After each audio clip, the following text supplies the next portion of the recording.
Take it away, Dave. Well, welcome everybody to the, let's see, September 22nd, 2020 session of TeamSpeak for Tangerine SDR and HAMSI, Personal Space Weather Station Project. So this week, I've been working on the webpage, and so I added a first whack at an overall status page, and changed its link in there. I also added links to the DCC day-long streams in the video section, and adjusted a bunch of took away the TeamSpeak links and adjusted the names a little bit. So that's about it for the website, but based on requests, we have some headway, and I made a system so that we can be flexible and add more status things, finer detail if necessary. So next on the list, let's go down the list. Next is Nathaniel, W2NAF. Go ahead, Nathaniel. Thank you very much, Dave. Things are moving along here in Scranton. Always stuff to keep you busy with classes and all sorts of meetings. Let's see. I think the most important thing, Scotty, I think we are getting through the rebudgeting issues. So I think we're about ready for me to place that order for the magnetometer stuff. So if you think that's ready to go, I'll just send a request to get that processed. And then, yeah, just pretty much moving along. I also posted the HAMSI workshop or the HAMSI website, the links to the HAMSI workshop videos, which have been up for quite some time, but I just got them on the HAMSI website a couple days ago. W2NF, back to net. Fine business. And next on the list is Scotty, WA2DFI. Go ahead, Scotty. Okay, thanks, Dave. And see, this week I've been mostly spinning my head around in circles, trying to get the data engine finished up with the interfaces to the leaf board for the, which we're going to use first out for the VLF module, and also the I/O to the clock module, which I think I've got that pretty well down, but I'm having difficulty with getting enough I/Os. So I want to talk to Tom a little bit about that in the after period here.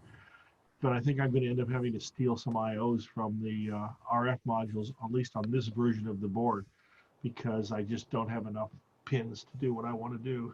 So, I mean, one of the other things I could do is I could put some level translators in, and especially if we put them on some not important clock pins, or maybe we could run some of the pins on a different I/O level to the VLF receiver, which I've been looking at too. So that's pretty much what it's been going on over here.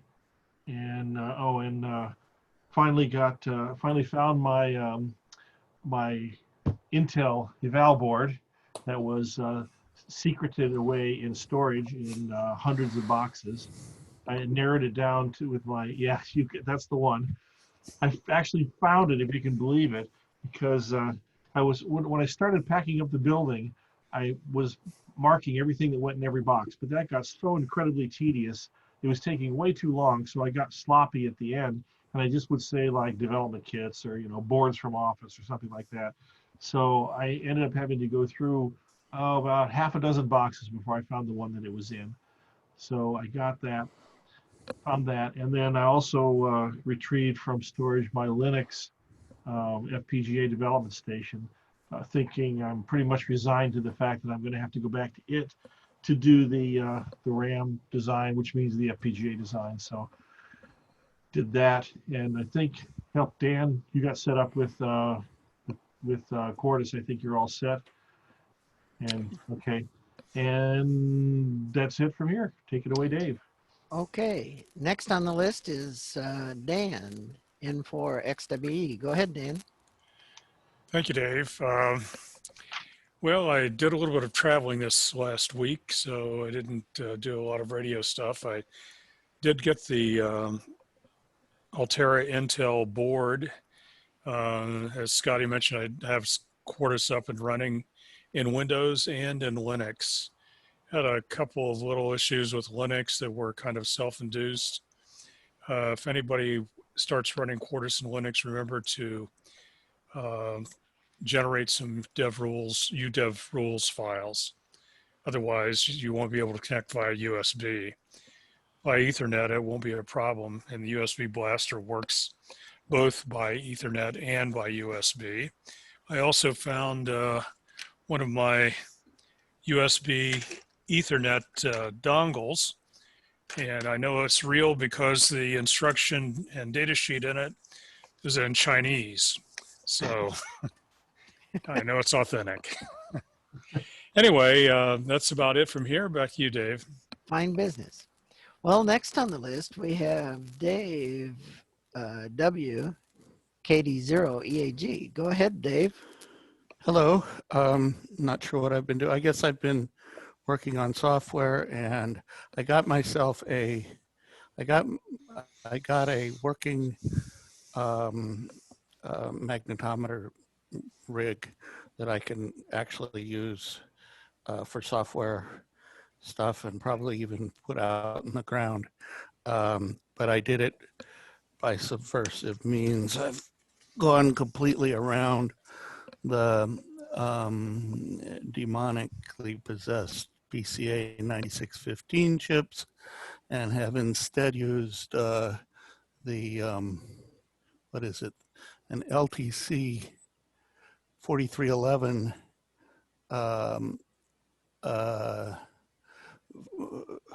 active LTC 4311 kind of an active terminator that seems to work very well as far as I have exercised it. I'm not using differential I2C. I'm using just the plain old, but it seems to work nicely over a 50-foot cable, and I haven't stretched it out, put out a longer one, but at least that gives me something I can use. So I went back and fixed one or two bugs in the software so that some kind of testing can go on, and I guess that mostly I'm trying to clean things up before I, because I'm going to be out of the loop for a week or two. So that's it. Over. Well, fine business. And next on the list, we have David in one HAC. Go ahead, David. Hello. Not too much to report on this project. Continuing to work on professional stuff. And the big project this week actually was repeaters. We have one new repeater we're putting online that's keying itself up.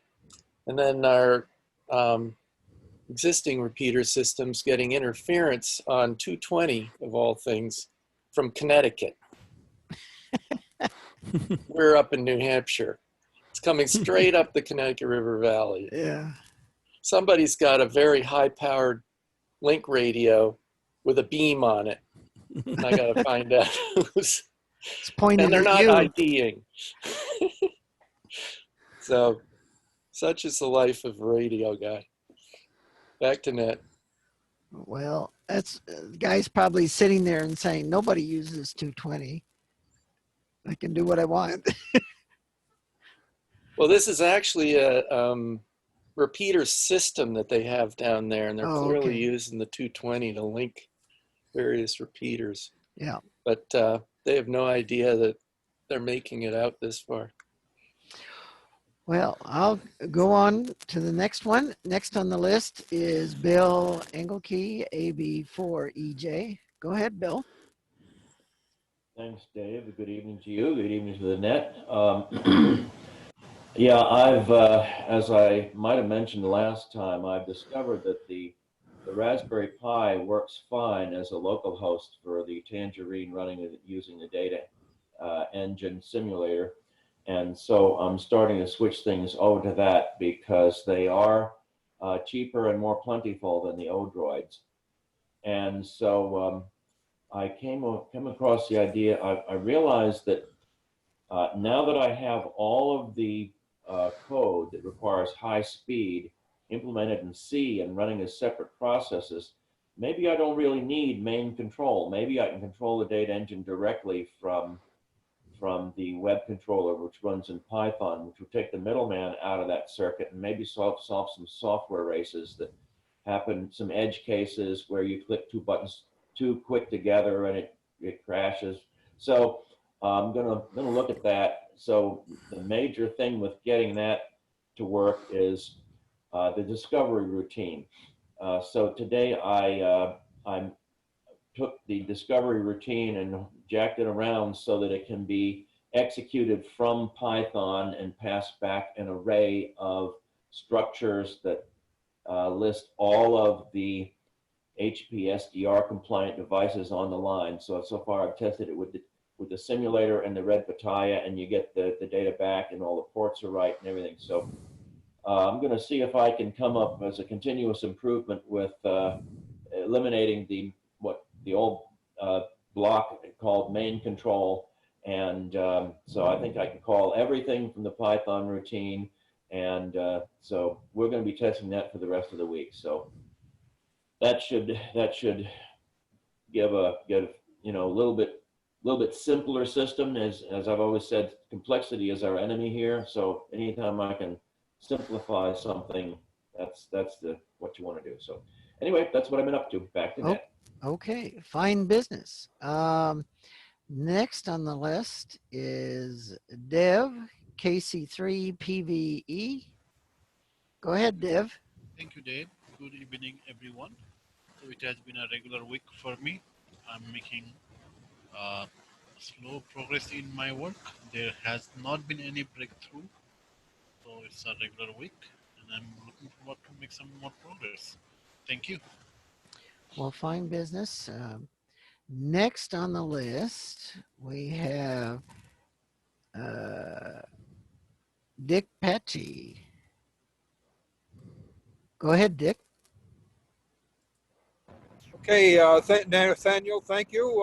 This is K2 Lima Charlie Tango, and I attended the GNU radio conference last week, and one of the last programs was by the NI guys on their EW and radar. What was it? It was on GPU servers. They found that the GPU servers were better when you had to have a lot of data going back and forth to the SDR radios. That's about all I have, Nathaniel. Back to you. Well, thank you, Dick. And it's Dave that's running the call. And next on the list is Gary, AF8A. Go ahead, Gary. Thank you, Dave, and good evening, everyone. Not much to add here. I did take a look, Dave, at your little hardware project synopsis on the website you added. That looks pretty good. At the risk of asking you to do something which is really difficult, some idea popped in my head from my old project manager days. It would be kind of slick if you could hover over those blocks and see the name or the call sign and whatever the person that was responsible for them. Oh. And maybe that's way too much work, and if it is, don't even, drop it right there. But just a thought that popped in my head. Back to Ned. I'll look into some sort of identifying of the project leaders, because what I have is very simple, and the content is actually comes from a CSV, so it is easy to change and modify. Next on the list, we have James Wolfel, KG4DSG. I'm here. Can you hear me? Okay. Yes. Go ahead, James. Okay. I'm just listening in, find out what's going on with the project. I did spend some time last week with the GNU radio conference. A lot of it's over my head, but it's all posted online on YouTube, and I have a feeling I'm going to be going back through it. I did have a question. I think it came up last week about the data engine to the localhost protocol, and it was mentioned that you may fall back, at least initially, to the HPSDR protocol. Are the documents online up to date? Are they something that's pretty solid at this point? And I'll let whoever answer that. Back to the net. Well, I think the documents we have online here, and I tried to provide links to the Open HPSDR pages. Those documents under either support or documents are what most people use for the protocol definitions. So I don't know, Tom, you've been involved in our documents. Do you have any other comments? I don't think that we've documented the protocol like HPSDR protocol 1. That's over on the Open HPSDR project. And Bill, have you documented anything or about the new protocol? There is a first version that shows the sequence of events that is going to occur, but when you talk about the protocol, I'm sure what you're talking about is the details at the byte level of what goes back and forth where. And that I had a little bit of discussion with Scotty earlier in the week about that. It's something I'm working on, but Scotty assures me he doesn't need it until close to the end of the year. So rather than focusing on that as a priority, I have been trying to get the localhost built out. And interestingly enough, when I started thinking about maybe I ought to do all this from Python, it started me thinking maybe I can simplify the protocol as well. So it's just as well that I didn't already document it, because maybe we can even simplify it down to the point where you don't have to exchange any binary variables. Like, right now I've got it in C and it's a nice structure with binary values, but what if you'd like to command this thing from NC, like just key in the stuff, connect to the device using a TCP, a UDP emulation terminal, and just key in the commands and see if you can make it work that way. So I'm going to see if I can simplify that as well. So anyway, long story to say that we have a very preliminary version of it, but it's going to change. So probably give me another month or so on that. So one thing we ought to point out too is that the protocol 1 we're talking about using is only for testing.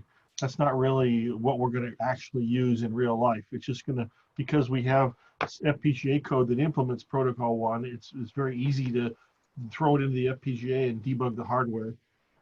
So not going to be an end goal.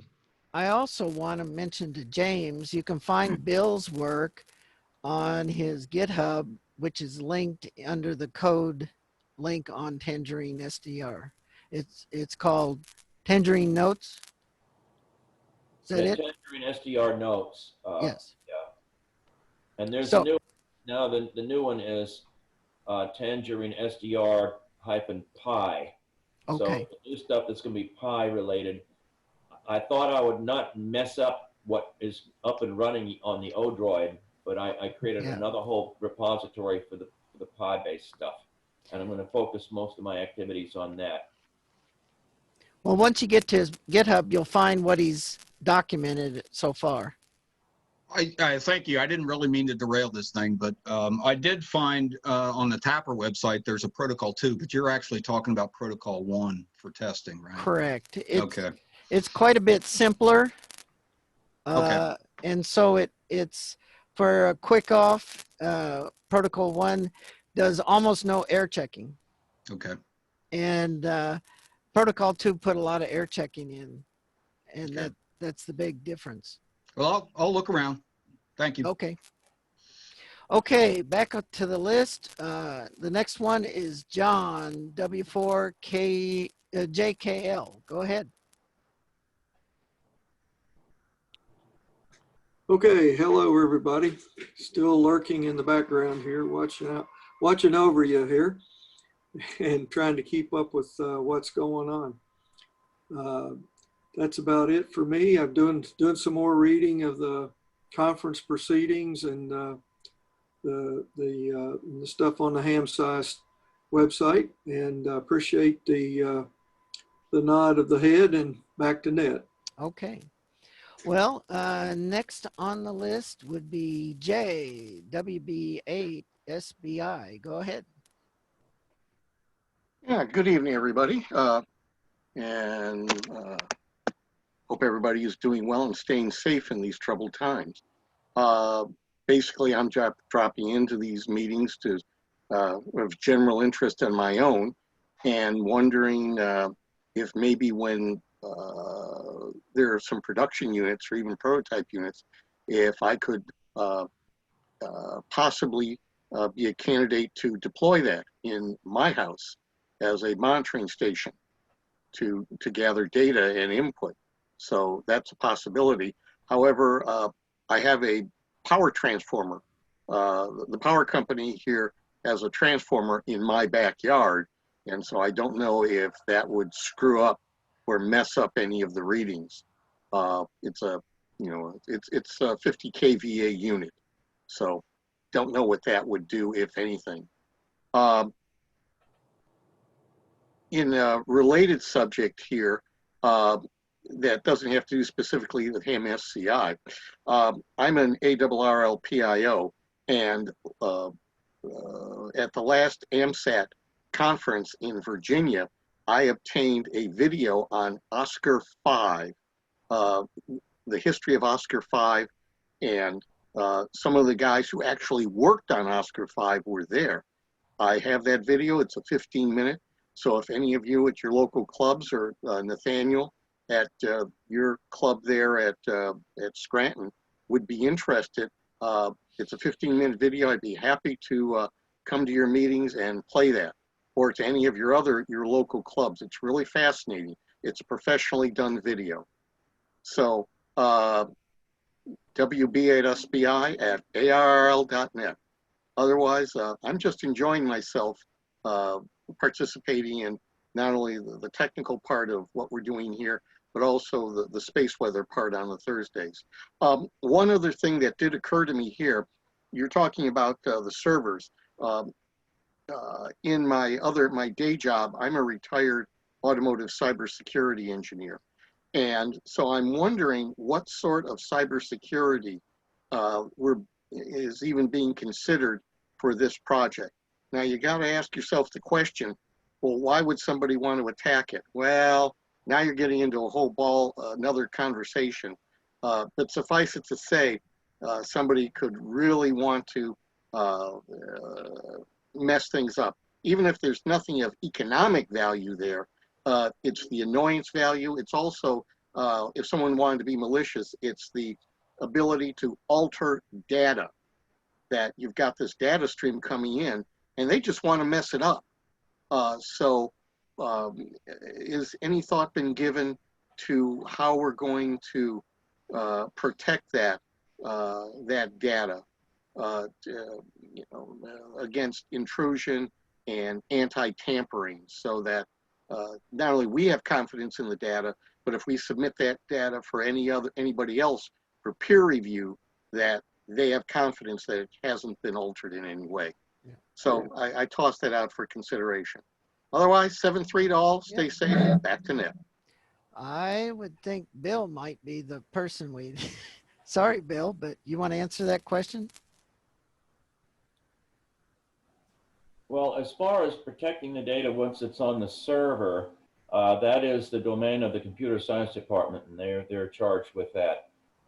Protecting the data while in transit, I'm trying to use techniques that send the data using SSH techniques.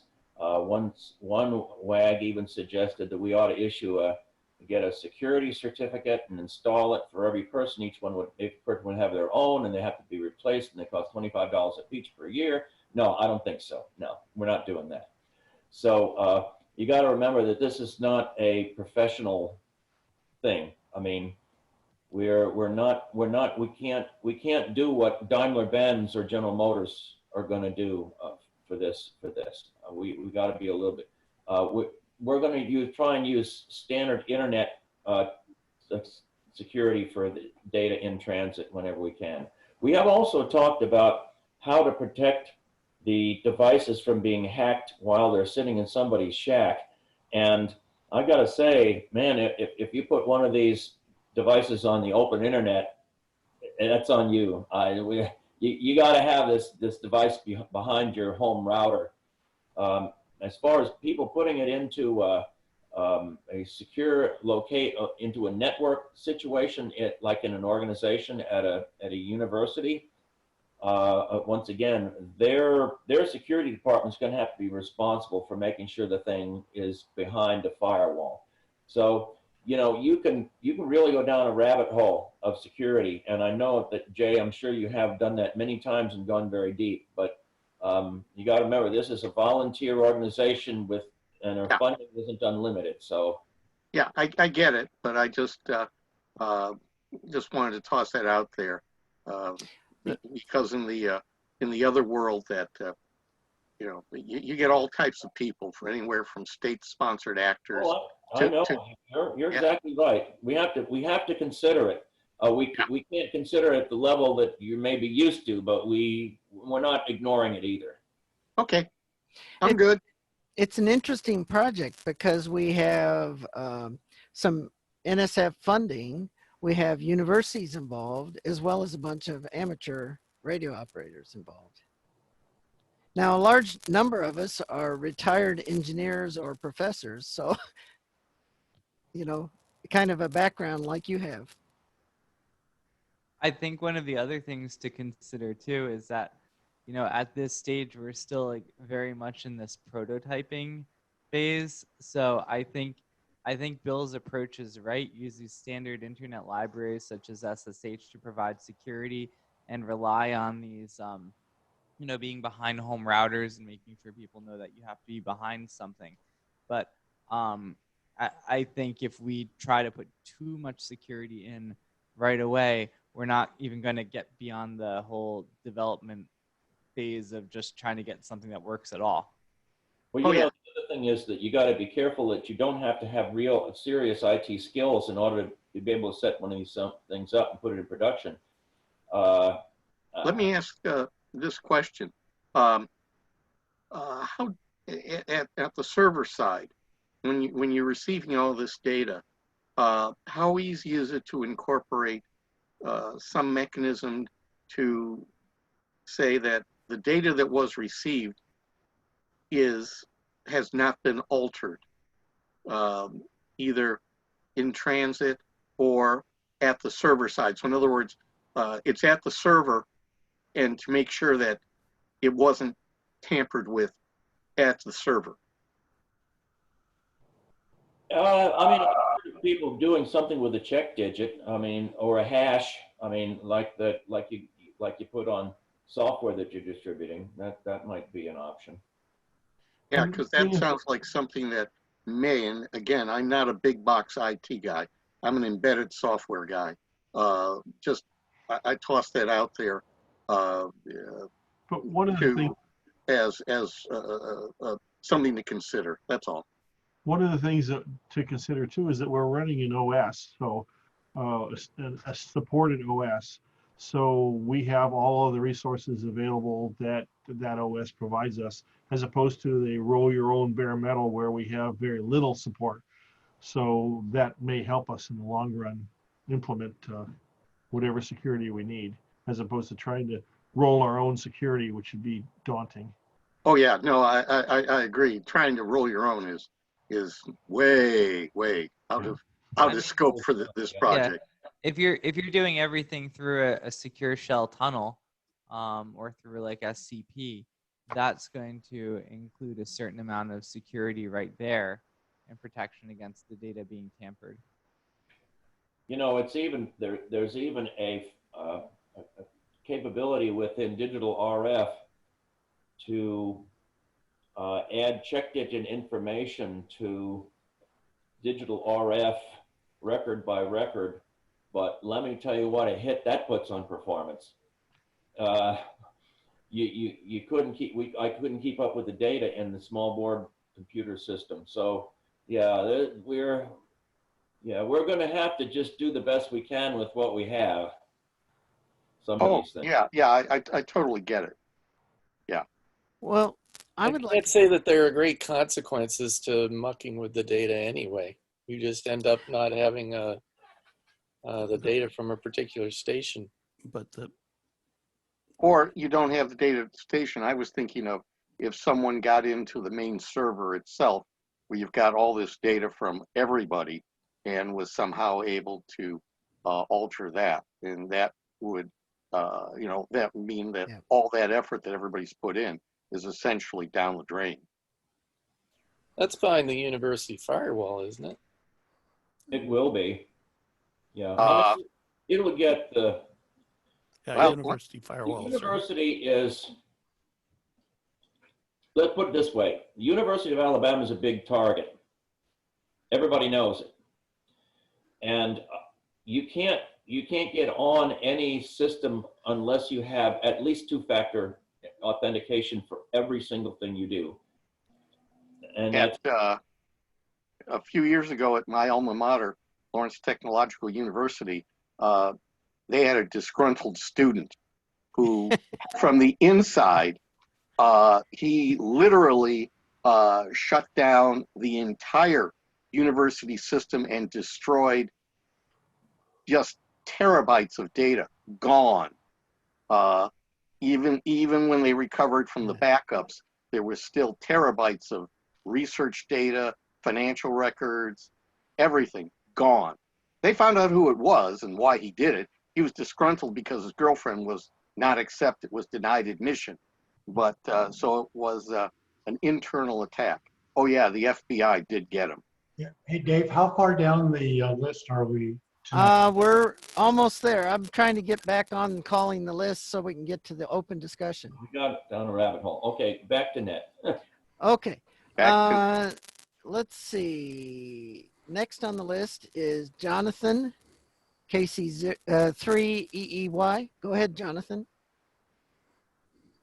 Hi, everybody. I don't have much to report. I have been working on homework primarily and trying to stay sane. Other than that, I'm interested to hear what Scotty has come up with. The pinouts or anything he has. And that's pretty much it. Back to net. Tom, I'm going to call on you next. Tom, in 5EG. Okay. Real quickly, Scotty, the ICD document for the receiver that's on the Tangerine website lists the connector utilization and pins. So if you want, you can grab that document and you'll find there's a whole lot of unused pins. And so you might want to use that as a guide. Secondly, do you have an estimate of how much RAM is going to be attached to the FPGA? 512 megabits. Okay. So that would be 64 megabytes of RAM, of DDR RAM. Okay, that's fine. I'll probably, at least in the receiver characterization, want to snatch full rate buffers out of the ADC using the memory and then dump that to an analysis program using GNU Radio. So that answers that question. We'll have to manage that because the processor runs out of RAM. Okay. The software processor. Yeah. Okay, so I mean 32 megabytes, something like that. Well, we'll figure it out, but at least there's enough there that we can get some fairly long data records straight out of the ADC. If we need to store some things, we have 512K of QSPI and I forget how much serial ROM we have, but there's they're ROMs though. They're persistent. So if you need to store something, you could do that, but I wouldn't want to be using them for dynamic buffers because you wear them out. Yeah, no, I just, the RAM, it would just be for test mode only. And that's just so we can grab a big big buffer out of the receiver and then dump it to an analysis program. And that will allow us to do some dynamic characterization of the receiver. Okay, back to Ned. Okay, fine business. We still have Jules on the list. Jules, you want to make any comment?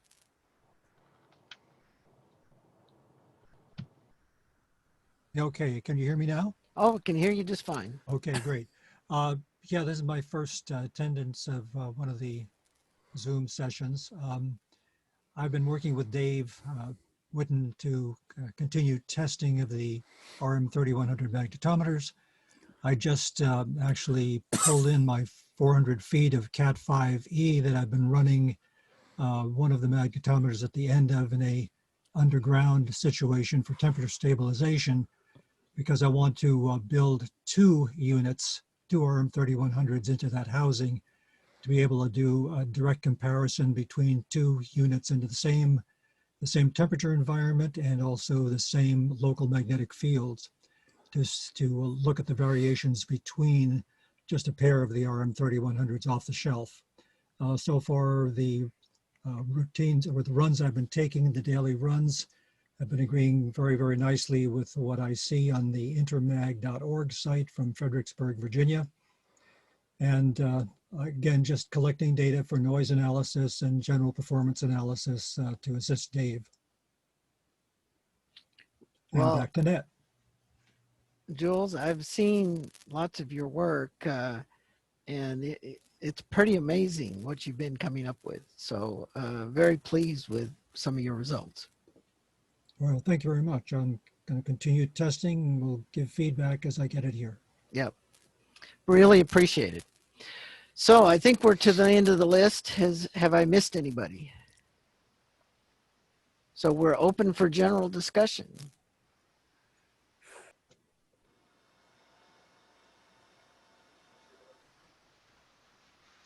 If I may, for Bill Engelke, you mentioned you ported the software to Pi 4, which I think is great news. But have you done anything about active cooling? Because there's a history of the Pi getting very hot. Well, the one I have came with a fan. I mean, buy that little kit. Now, are you saying that the fan isn't enough either? No, just out of the box, a regular Pi has no heat sink and no fan, and it will actually thermally throttle itself during boot. It gets hot fast. But you're saying the unit you have has already got a fan on it? Yeah, I just bought a kit that came with the power supply and case and fan. Okay. Now, just parenthetically, I have so far tested it running 4 subchannels, 2 of FT8, 1 whisper, and 1 major channel that's simulating 6 channels at 8 kilosamples apiece. And I only saw occasionally the CPU utilization go above 10 or 12%. I mean, when you do the big FFT of a million and some points, it spikes up to 25% for a couple seconds. But we're not driving this thing as hard as I kind of expected. But, you know, it's going to be capable of putting out an awful lot of data too. I mean, yeah, it's a capable processor, but it's well known that during the boot sequence, the CPU will actually go into thermal shutdown and throttle itself back unless it's got some kind of cooling on it, whether it be a heat sink or a fan. But that's all that it really needs. And if you say you've got a kit with a fan, that's probably perfect. We should probably recommend to people, if they're going to build a system, they buy a kit with a fan. Because it would be the silliest thing in the world for us to put all this high performance stuff together and then not be able to get the data through the system. Correct. That'd be so silly. So I have a little, I'm just kind of showing it on the screen right now. This is a Raspberry Pi 4 with 2 little heat sinks on it. I run this thing with SDR software. I very rarely see it go above about 59 or 60 degrees centigrade. That's about the maximum. And that's running probably around 40%. So with passive cooling, under most circumstances, I don't see too many issues with it. It's something we're going to have to be aware of. Absolutely. The Odroid unit you had, did it have passive cooling that you were using? The Odroid has passive cooling. I mean, the Odroid is interesting because it's bigger than the Raspberry Pi physically, and the entire side of it is one monster heatsink. Okay. So, yeah. I mean, But the latest version does have a fan that you can put under the whole thing, right, and cool it down. Oh, very good. Thank you.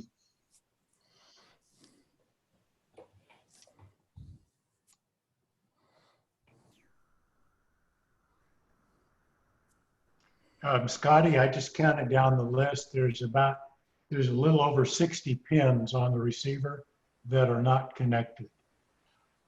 Right, and so what we did is we reserved pins on the connector for 2 receive channels and 1 transmit channel.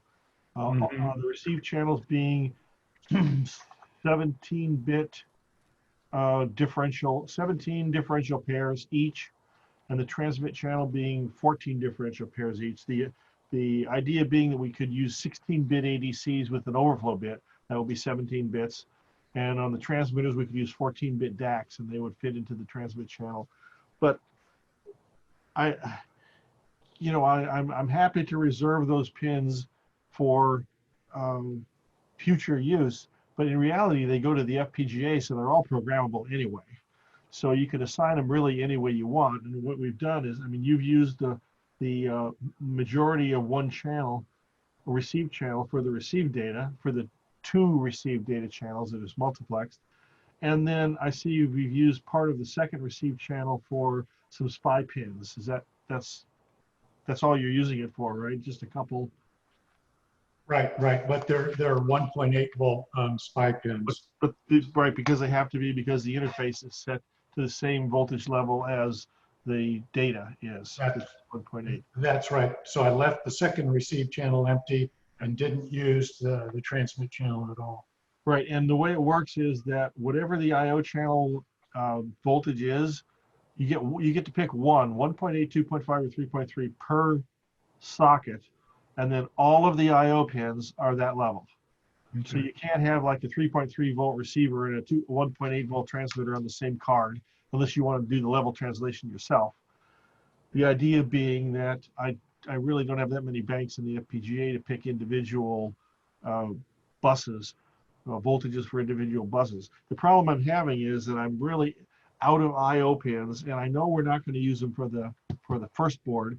I want to reserve them in theory for all data engines, because there's going to be future data engines that are going to have enough I/O to hook up to all of these pins, plus all of the leaf board and plus all of the clock module and everything. So the idea would be that not just because it's assigned a particular function doesn't mean it necessarily hooks up and uses that function, but it's reserved for future use, shall we say. So I just wanted to run that by you. I know there's a lot of them that you don't use. So what I would do is I would maybe take the transmit bus and take part of the pins away, or likely I take the upper bits of the second receive bus, because it's likely you might have in the future a receiver and a transmitter on the same card. But it's less likely that we would need 2 receive buses and a transmit bus on the same card. So reserve that for a future higher performance data engine if we get to that point with this pin. Are you going to need to change the pin assignments on the receiver module? No, I do not want to change any pin assignments on the receiver module. I'm just running this by you as a general philosophical question. Yeah. I don't need that many pins, just a few, so I can steal the upper pins of the second receive channel. It's just that we won't be able to ever build a board for this data engine that needs 2 receive channels if we do that, 2 full receive channels. Unless, of course, we can repurpose some of the transmit channels, and like I say, they go to the FPGA. So I mean, whether it's a receiver transmit channel, the only thing that's restrictive is they have to be paired together, because that's physically done on the FPGA. but the pairs can move around anywhere in the FPGA and they're programmed by us. So if we wanted a 32 channel input bus, we could make one out of the pins that are there and program it in the FPGA. So again, we could keep it to the pins that are assigned. So like for instance, the power and ground pins, obviously you can't move those. So those would be fixed, but the other pins are programmable. So in the ICD for the data engine, well, it's going to be real fun defining that connector, because a lot of the pins will be more general purpose for the data engine, but when you plug in this particular RF module, they will be assigned a specific function for that module. Okay, well, Does that make sense? yeah, so the module, I'm just going to leave the unassigned pins unassigned. Yep. And the data engine will have to know how to properly spread them between the two receive connectors. Right. So the data engine, the person writing the FPGA code to talk to your module will have to look at the ICD and figure out which pins on the data engine to program to talk to those pins on the that are defined in the ICD. Right, right. So I don't anticipate any change in the ICD. I just want to make sure that this is a reasonable compromise to make, because to the point now I have to compromise somewhere, or I'm not going to get everything. I can't get everything. So, and it really won't affect this board. It will affect future boards possibly, but I'm trying to pick the pins to remove on this data engine that will have the least possibility of affecting a future board. So we're guessing, right? Okay. Yeah, the fact that we went to double data rate on the interface, saved half the pins. Yeah, so that really makes this possible. Okay. Sounds good.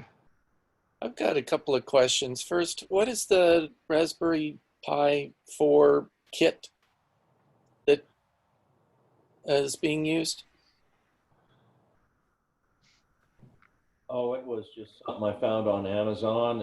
It was I can go back and look up the exact details on it, but it included the right power supply, a case, a fan, and a couple little bitty heat sinks that you stick on the chips before you, the chips that get hot before you put in the case. And okay. Yeah, I'm wondering, there's a Labists one that has 2 fans, a big heat sink, and the power supply and case. There's a million of them, but Canikit makes one that's pretty well liked. You like that one? I won't say I like it, but it's okay. But they generally make a good product. Right. Yeah, I see. That's the other. That's another one. And we've used Canikit Raspberry Pi Zero W kits. We like those pretty well. Yeah, in the chat there was a mention of explainingcomputers.com, and he's gone through a whole ton of the various kits that are available in thermal performance. Yeah, and right. it's worth taking a quick look. Good point. Second is actually more directly to the project. Is there a schematic for the clock board yet? Not yet. Okay, because I was just looking on the website to see where that status is. I know a lot of people are asking what kind of options they're going to be, and it'd be good to find out, be able to see. Well, kind of see what I could pry out of John Ackerman, because he's going to be the one doing that. So. Well, I know he is, and it's unfortunate, I think, that he doesn't come on here so we can ask him directly. But yeah. Yeah. I do know that it's being designed to be flexible, so it can be anything from practically if you no. Want, hold on a second. Let me if you let me share here. I know people are getting worried that you're going to need to buy a dual frequency GPS unit for it, and I know that that's not the case. That'll be on the clock module, so you won't have to buy it. I mean, you'll have to buy it, but. No, but I'm saying that the clock module does not have to have the dual frequency one unless you really want very accurate timing. Well, there are 2 reasons to do it. One is you have very accurate timing during geomagnetic storms, and the other is you can detect total electron content and get that data out to the web. Right. So if you want to do TEC measurements, though, you're going to have the dual frequency model. So That's what I'm saying. That's the reason to have the dual frequency module. But if you don't need absolutely the best timing, or you're not doing TEC measurements, you can use a much less expensive single frequency module.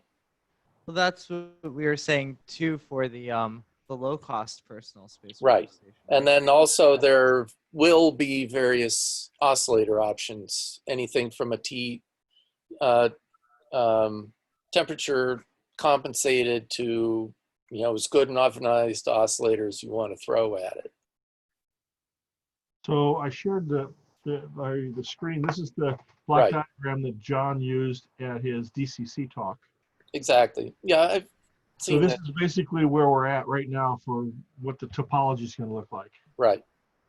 So I don't know. I think what's the thing I'm trying to say is that it'd be good if John were to explain all the options that are available, because people are getting a little freaked out about how much this is going to cost, and it's not going to.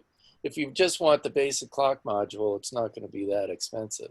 Well, I mean, if there's a substitute for the ZF9T, an inexpensive version, yes, there is. Then we can, we can build a clock module with that part of it and save most of the cost. Right. So likewise, the VCO oscillator will have various options available to it. Right, right. But I think what's going to happen is that the list of options is going to grow exponentially with each variant of clock and GPS and synthesizer chip. So what's going to happen is we're going to pick a couple stakes in the sand, so to speak, and we're going to build clock modules for those use cases. Right. And so the person who wants GPS time but doesn't really need dual frequency and super accuracy can buy maybe a $100 module instead of a $200 module. Exactly. Like that.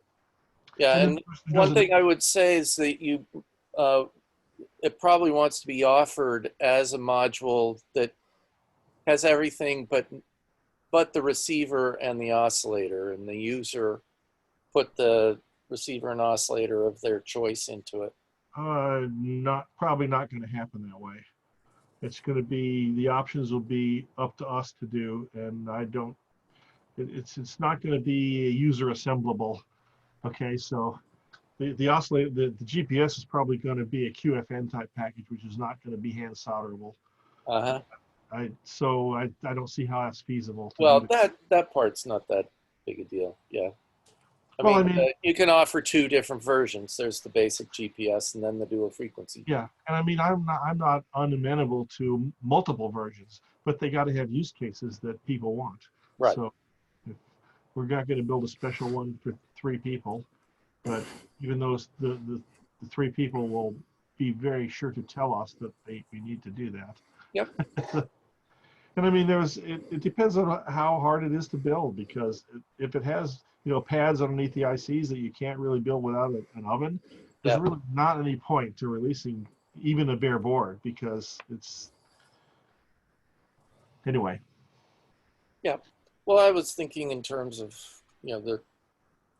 leaving the GPS receiver and the VCO off, but we'll see. Well, I'm one who would go for I'm a time nut. I'd go for the high-end version, but I know that most people don't need that for this application. Well, perhaps we have a version that has no onboard GPS and it's an off-board GPS, and you plug in your GPS of choice. Right. Yeah, that would you seem might have like a a really good choice. high-performance one that I don't even know about that you want to use. Mm-hmm. Well, the dual frequency one that John's looking at is a very good one. But of course, what's going to happen is every year newer and better ones are going to come out. So and the other thing we have to do is we have to educate people why they need the better version. That's correct. Then everyone will become time nuts. That's right.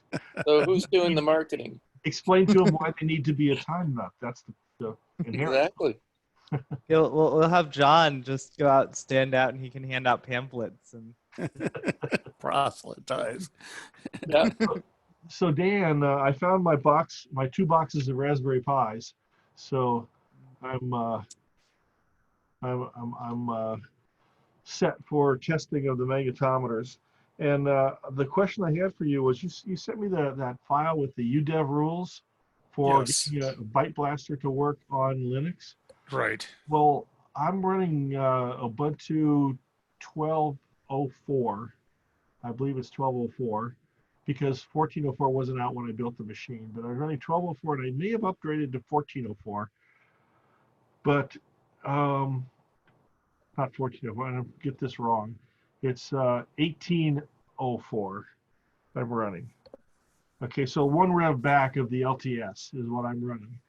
And I had no problem just plugging the Byte Blaster in during installation and having the Altera software find it and install drivers, and I didn't have to do any funky stuff with UDEV file. Oh, that's interesting because I couldn't get it to work without putting the UDEV statement in. Yeah, sometimes UDEV is needed if you have conflicting devices trying to use the same functionality, and you may need UDEV to tell it which device to use. Okay, but Dan, you tried plugging the Byte Blaster in, it wouldn't recognize it, or what happened? It would not recognize it. Wow, okay. So I actually am using 2004 with Quartus 20.1. Okay. I don't know if that And I'm makes a going to find this difference. out because I'm going to leave my Ubuntu at one rev back on LTS, but I'm going to upgrade the Quartus to 20.1 because this is what the Intel guys are telling me I have to do. So you know the LTS is good for 3 years from the date that it's put out. Oh, 3. Oh, I thought it was more than that. Okay. No. I thought LTS was 5. Yeah, that's what I thought too. But yeah, the LTSs are 5 years. But you know, Dan, I'm not the king of upgrades, so let me stepped away. I always give Dan a hard time because it's 30 seconds after the upgrade comes out, he's on there downloading it, getting it, upgrading his system, and breaking lots of things, which I hate. So while he doesn't, oh, he's got his phones on again. Now I can't diss him anymore. I was telling him about how you're the upgrade master, and 5 seconds after the upgrade comes out, you're on there downloading it, upgrading. And I hate that. So, I mean, I'll use, 5-year-old version with no updates. I don't care. If it works, don't fix it. And I really don't have to deal with internet or anything like that if it's a work PC. So security is not really as important as if I was like out surfing and email and all that. So Well, that's true, but the problem with Ubuntu is if you aren't with the latest and greatest, you're about 2 years behind on versions of software. So it's a little bit worse than most when it comes to keeping things updated. They don't do a very good job. my experience with Quartus is every time you upgrade Quartus, you break lots of things. So if the Ubuntu and Quartus together work and they don't break and everything works, I tend to just like not mess with it until I have to. Because it's usually very painful. Yeah. Scotty, which version is Intel recommending for Quartus? 20.1. Okay, I'm sorry, which version of Linux? Oh, that's a good question. I don't know the answer to that. Did you read any requirements, Dan, when you loaded 20.1? I did not. I mean, I know that works. It seems to work pretty well on Ubuntu 20.04. So that's kind of where I'm at. That's the latest one, right? Latest Yes. one. Yes. Okay, good. So, David, I don't know if David's still there, but yeah, I just wanted to say I think I fixed that bug with the software, at least an initial You fix. mean when not taking data? When not logging data. Logging data. Yeah. Okay, I'll give it a try. I think it's at least last I looked, it's been running for about 26 hours. And Okay, well, it just has to run for 24 plus a second because it's on the right. Yeah. Well, it seemed to do that. Yeah, good. Then, that's on the GitHub. yes. Okay. It's in the master. Great. Yeah. So, Dave, what did you mean by demonically possessed chip? Do you have some cool stories like things catching on fire or something? I think I burnt my finger on one day, but they just, you know, I just can't solder them. I just can't solder Oh, those 0.5, you know, millimeters. And these little active terminators only have 6 pins. They're 0.6 or 0.065 or whatever it is, with lots of space between them, and they're a lot easier to solder. But you only have to have one in the whole thing anyway. It just goes on the end of the Christmas tree light string, I guess. I don't know. I haven't really exhaustively tried that. It's just that it's working for me now, and it's got me back to where I can at least work on software, which I've not been able to do for some time, and I'm been very frustrated. Yeah, my offer's still open if you want me to clean up some of the existing boards. I really am going to try to take you up on that. I'll send them. I'll try to send them off later this week if I can get it done. I appreciate that. Yeah, and I'll maybe be bugging you, Dave, too, because I'm going to be inundated in boards here in about another week and a half, and may need some help trying to figure out how to talk to all of them and make sure they work before we send them out to everyone. Well, you may need to know what options to use, but they should be some software that could talk to them one way or another. And I'm hoping that your standard software will talk to it. Yeah, it may need a little tweaking, but I'm probably gonna be kind of offline most of, at least the early part of next week. I may be listening, but I may not be worth listening to, because the depending on what they give me to take. Okay. Well, best of luck with that. Hope it all works out. I agree. Good luck. No. Yeah, I think it'll be fine. So I can stop sharing this now here. Yeah, I about know that by heart. So the only other thing that I was doing this week was trying to figure out how we're going to clock the VLF board. And I think because it's very flexible and you can either run it in master mode or slave mode. And if you run it in slave mode, then you generate all the serial clocks for their, what is it, MSI port or whatever they call it. It's a 4-channel serial, like it's a 4-channel I2S port. But it turns out if you read all the fine print in the data sheet, they recommend for lowest noise that you actually run it in slave mode so that the drivers on the chip don't contribute to the noise of the analog to digital conversions that are going on at the same time. Because when you run it at all 4 channels at 192K, it pretty much takes the entire conversion time to transmit the data. So there's no dead time where they can actually do the analog to digital conversions and then transmit the data separately, like they can if you went at like 48 kilohertz, where you do the conversion and then you would transfer the data, and do the conversion and then transfer the data. So they don't happen at the same time, so that you don't get the noise of the transmission of the data, the digital transmission of the data back into your analog to digital conversion.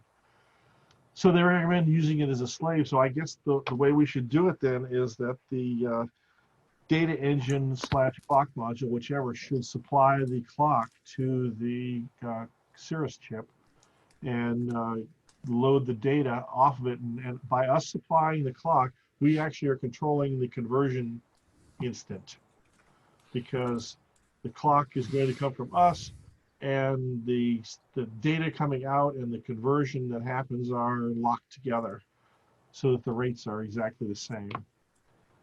So does that make sense, Jonathan? If you're still here? Yeah, yes, it did. Okay, because it just seems like we want the lowest noise approach as possible. And so, I mean, if there's one's preferred over the other, it doesn't really matter to me. I mean, we could do it the other way too, but it just seems more simplistic to do it as a slave, and then the data engine supplies the clocks. And I haven't quite figured out if because there's an M clock and there's an S clock. The M clock controls the internals inside the part, and the S clock controls the data transmission across the communications bus. However, if you, for instance, if you were to put a crystal on the part, and that drives M clock, now you must look at M clock and synchronize your S clock with M clock, because it has to be 100% synchronized, otherwise you're going to get out of sync with the A to D conversions. So in either case, we have to either look at the M clock coming back from the Cirrus chip and synchronize all of our comms to that, or we have to generate the M clock, in which case we synchronize our comms with that anyway, because we're generating both M clock and S clock. Just seems much easier to me for us to generate M clock and S clock, considering they are exactly 128x. The S clock's 128x the M clock. So. Well, the S clock is generated on the Cirrus part. So the S clock. Not if it's a slave. Well, it's only so in slave mode. The only reason for that, if you wanted to use multiple ICs, and in this case we're only using one. So that's true. It only be run it in slave mode. Well, that's if we wanted something like 8 channels or 16 channels, and we wanted to add more. Well, but you wanted 4 channels, right? Right. Yeah. So it'll be run in master mode. So we'll only have to supply it one clock, which would be the master clock, and it will generate the serial clock. And depending on the mode, it'll also generate the word clock or the LR clock too. So the serial clock and the LR clock, those are clock outputs, and those would be fed into the FPGA. I suggest you go back and read the master section of the data sheet closely, because S clock, LR clock, and data, data is always output, but both S clock and LR clock are generated during master mode only, and they're both inputs in slave mode. So if you go to slave mode, you have to provide the S clock. It won't provide it. Right. Yeah. Because in that mode, one of these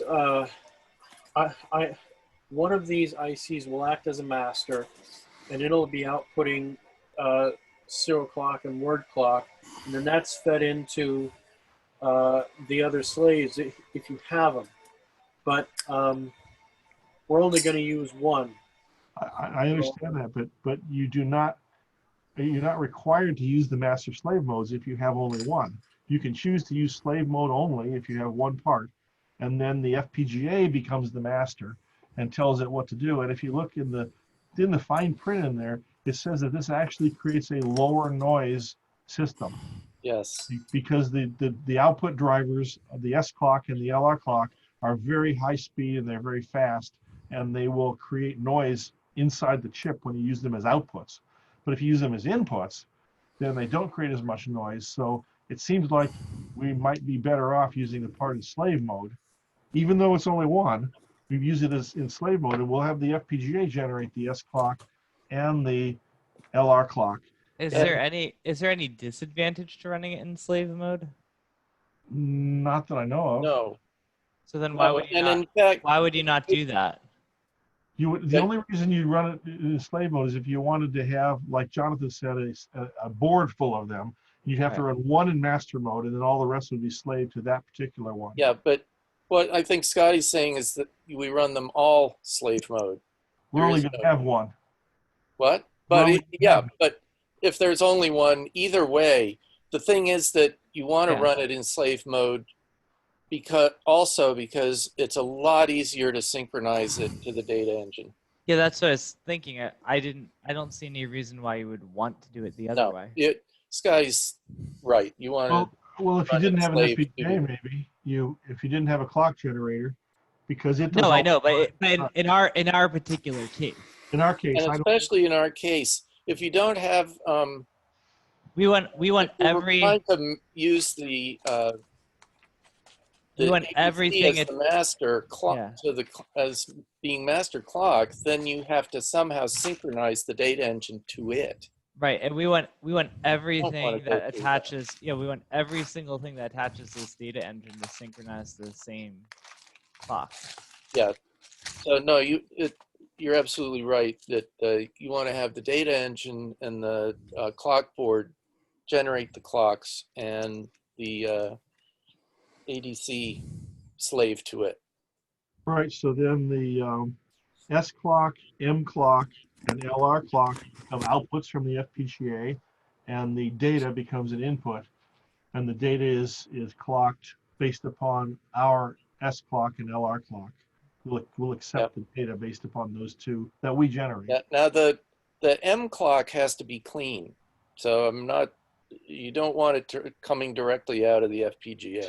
So another option for M clock is that, and this is a question I haven't got answered yet, so Jonathan, maybe you know the answer already, but like Dave says, the M clock has to be clean. So one of the ways you can do it is you could put a crystal oscillator on the board, and there's an oscillator there, so you put a crystal basically, and then the oscillator runs on the board.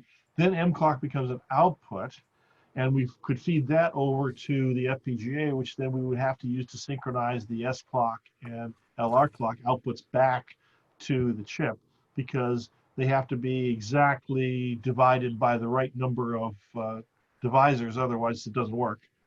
Because now one thing that we could do that's actually simple and cheap is there are clock, trying to think of the name, but they're PLL's chips that will clean up a clock for you.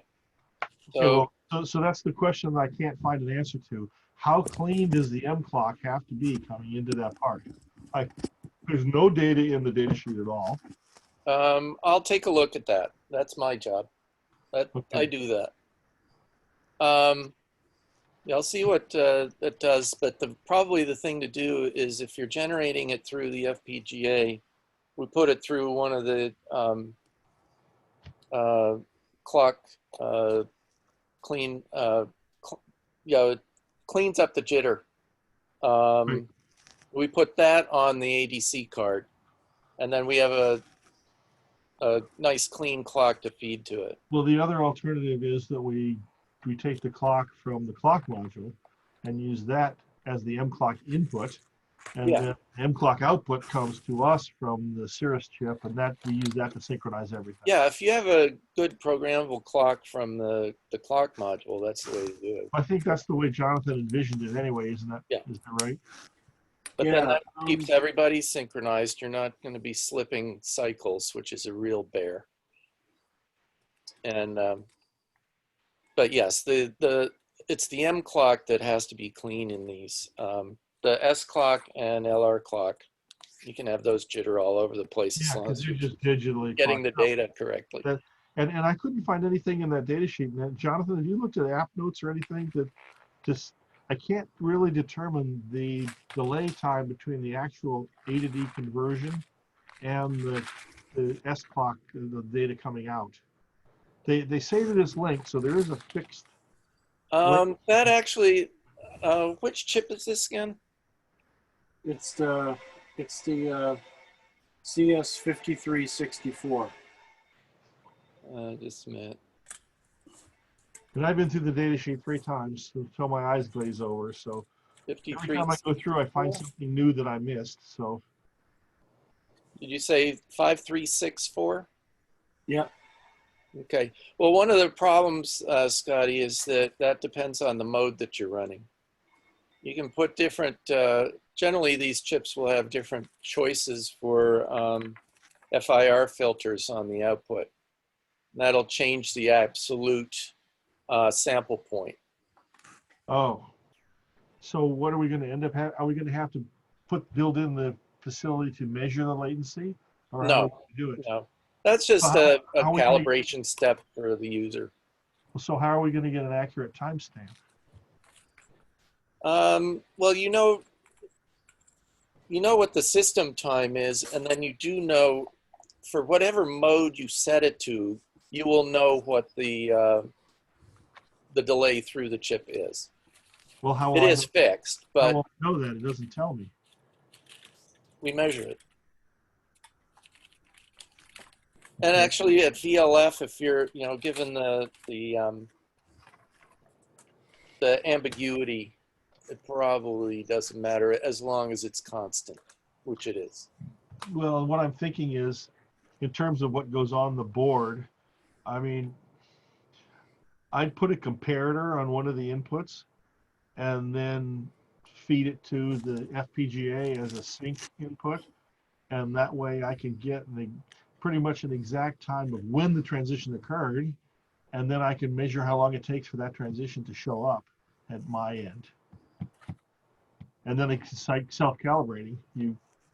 All I need is the reference point that where the input changes, and I can see where it changes in my. Right. Now maybe that's simplistic, but I mean I don't know any other way other than what we do is we put it on the lab bench, we measure it, and then this would become a concept that we would use from then on, because that will be the time delay that we measured. Yeah. Let me look at this. The group delay should be determinant, and it may just be a matter of asking them. Most people aren't so worried about it, except when you're adding up delays in a professional audio system. Yeah. Well, the other thing is that they have a bunch of suggested front-end circuits to use, and Right. those look like they all have some delay in them also. So, I mean, where's your reference point? Is it at the ADC input? Is it at the antenna? Where is it that you need to? It's at the ADC input. It's at the ADC input? So that's Yeah. where you want the timestamp reference to? Yeah. Yeah, basically. Okay. That makes it easier, I think. Let's see. I will mention, I wanted to mention that we're 20 minutes past for anybody that's time constrained. You just have one more question for Jonathan, I think. Okay, so there's 3 different modes, communications modes, right? Yeah. Digital modes. So there's the left justifier, there's the I2C, and then there's the, what do they call it? The TDM mode, time division multiplexing TDM mode. Okay, so it looks to me like, and the problem is that the I/O voltages can be 1.8, 2.5, or 3.3. However, you can't do TDM mode with 1.8 volt or 2.5 volt I/O. Has to be 3.3, and I'm running notoriously short of 3.3 volt I/Os. So it seems to me that you could, because the I2S mode, all they do is since I2S is 2-channel and TDM is 4-channel, all they do in I2S is they give you 2 data pins. So now you get 4 channels. Is that the way you saw it too?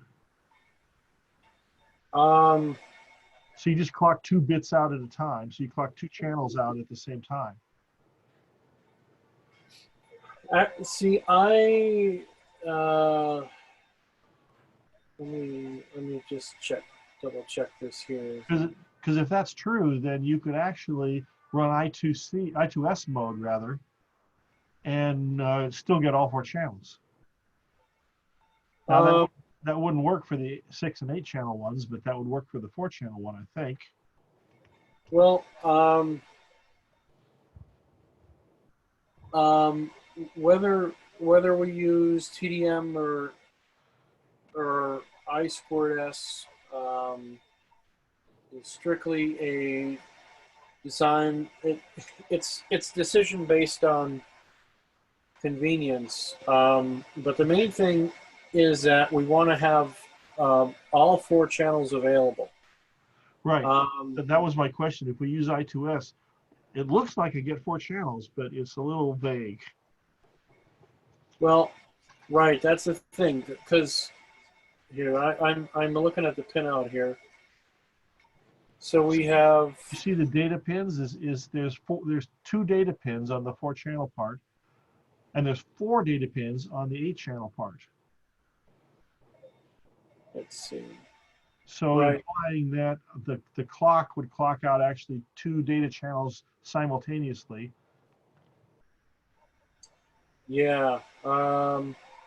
Yeah, pin 30 and pin 27. So serial data out 1 and serial data out 2, which is, let's see. Yeah, so see, one would Yeah. be channels 1 and 3, and the other would be channels 2 and 4. If you look at the timing diagram, implying 2 at a time. Yeah. Yeah. So right. This was a decision based on convenience. So if you don't have a lot of 3.3 volt I/O pins left, then this would work fine. Let's see here. Yeah. Yeah. Okay, so and you don't envision going to 6 or 8 channels at all, right? Just sticking with 4 channels? Right. Okay. Oh, yeah, yeah, yeah. So I see here.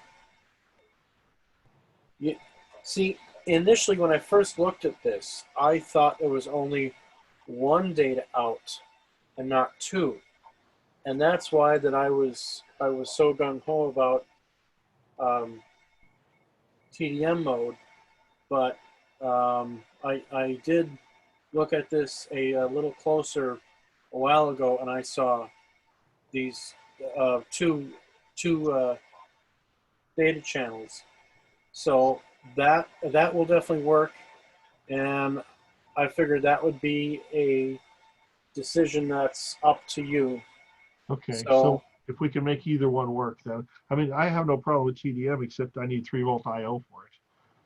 Right, and if you're running low, then we could just stick with I²S, and okay, that's not going to be any issue at all. It's easy enough to put a level translator in there too. Yeah, this to go to a lower voltage interface. it's yeah, I guess there's no bidirectional pins here, so that's easy. Yeah. The only problem is I'm a little reluctant to put them in on the clock and the data because I don't want to mess with the skew between those two, especially at 50 megahertz. That's kind of slow, but kind of fast enough to be on the edge of worrisome.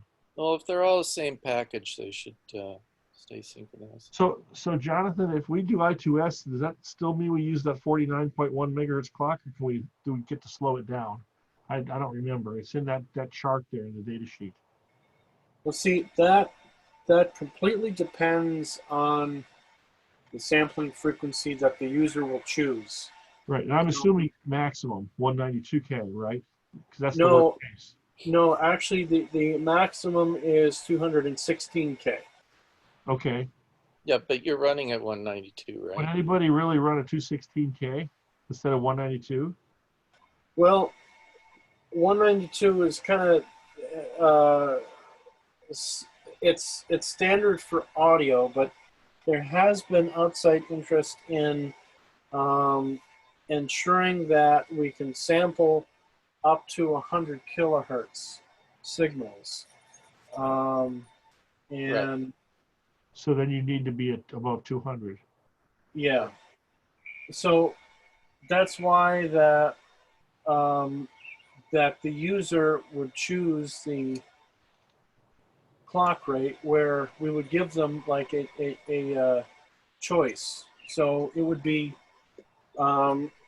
we would give them a choice of predetermined clock rates. Say, 48, 96, 192, and 216, something like that. And from there, that would generate the appropriate clock signal. By the way, go ahead. And that appropriate clock signal would be coming from the GPSDO.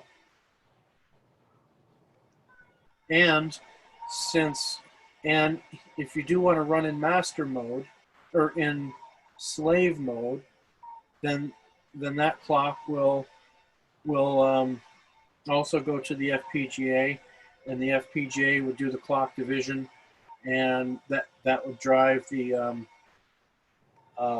serial, the data clocks. Right. For the S output. clock and LR clock, whatever they call it. Yeah. So well, there's a lot of choice here, and I'm not really sure which mode would be optimum for this application. So that's why that I originally picked master mode, because I remember that you said that the A to D converters on the RF boards, they get their master clock from the GPSDO, and their data clocks are generated on the board, probably by the A to D converter. No, the A to D converter doesn't generate them. They're always slave at those frequencies. Oh, okay. Well, yeah, and the thing is that if you have a clock module that doesn't have a synthesizer on it, you're not going to be able to specify any frequency that you want. So you're going to have to let the FPGA do the division, in which case it's going to be limited to certain frequencies, and you're going to get an FPGA quality clock from it, not an oscillator quality clock. That's why we should probably put a jitter filter chip on the A to D card. I did find the group delay specification. Okay. It's on page 14 of the CS5364 data sheet. And it's rated in FS. You know, it's okay. But that's the analog portion, right? no, the analog port. This is the group delay of the digital filter, which is where the delay. Oh, 12 over FS. Okay. So for the FS quad or speed 5 over. mode, which is the 192 kilohertz nominal mode, it's 5 over FS. So it's basically 5 samples delay. Okay. But then that's in relation to what clock? That basically is saying your sample point is 5 samples ahead of your output. Right, right. But then there's also the transmission delay of transmitting which, you know, it's actually, it probably is only 1 FS to do that. Right. Because well, this is in relation one sample to period, your output. it takes 1 sample period to transfer all 4 channels of data. Right. Because the S clock is 256 times FS. Right. You're doing time. So I presume that it's probably going to be then 6 over FS, because the data is going to be available at the time you start to transmit it, and it's going to stay stable during that entire clock. Yeah. So I presume this is 5 samples ahead of when you're actually outputting the data. okay, so by the time I actually get the data, at that point I could timestamp it with 6 FS, because it takes an FS to collect all the data. Yeah. By the time you get it, it's 6 FS. Right. Right. Correct. Okay. So now really the only issue is, how are we going to generate that clock, and how clean does it have to be, the M clock? You know, they suggest you just put a crystal on the chip and use that. Now, Yeah, how clean is that? it. Well, I can synchronize. I'm going to have to synchronize it anyway if we use an external M clock. So I don't see if that's an issue. Then M clock becomes an output, and I just take that as an input, and I generate all my timing for the S clock off of that. Yeah. Yeah, but we're going to want this all synchronized to a GPSDO also. So I think it's a lot simpler to feed it the clock rather We can certainly phase lock a crystal.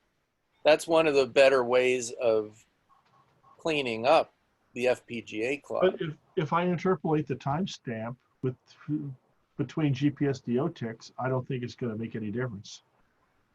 You're just going to get an appropriate timestamp. And well, so the vision with this board is that it can only be used with the GPSDO that has programmable clock outputs only. If that's the restriction you want to make. Yeah. It has what outputs? It that this board is only to be used with the GPSDO that has programmable clock outputs. Only because we want to give the user the option for different sampling frequencies. Okay, but Jonathan, suppose we said we didn't use it with a GPSDO that has programmable outputs, and we could limit the outputs, the rates to 192, 96, and 48 K. And that's all you get if you don't use the programmable clock. Because you won't be able to set it to 200 or 206 or 216 or anything like that. So you'll be stuck with these three rates. Or are you thinking that you just want to pick a single rate and have it always run at that speed? Well, there might be situations where a user might not want to sample at a higher frequency. Right, so you want to go to 48K then. So you want to be able to do that. Yeah. So let me ask you this though. Then, so really, what I'm hearing is that the critical one is the high frequency. You want to be able to get above 100 kilohertz. So you want to have something above 200K as your highest sample rate. But when you go below 200K, it seems like just pick one of the three. So basically, you got four sample rates. You need 48K, 96K, 192K, and then 216. Yes. And that's it. You don't ever need anything different than pick one of those four. That probably would be sufficient. Right. Yeah. That because if a user wants a lower sample rate, so their data files are smaller, or they don't really need a higher sample rate. So if you're going to work with a natural radio signals, you don't really need a very high sampling rate. If we're going to do the more serious stuff, then you do. So in situations where people might want to measure WWVB or any of the VLF transmitters that are in the middle of the band, that's why that I wanted to have 216 kHz available if they wanted it. This way, we could have the VLF module have its top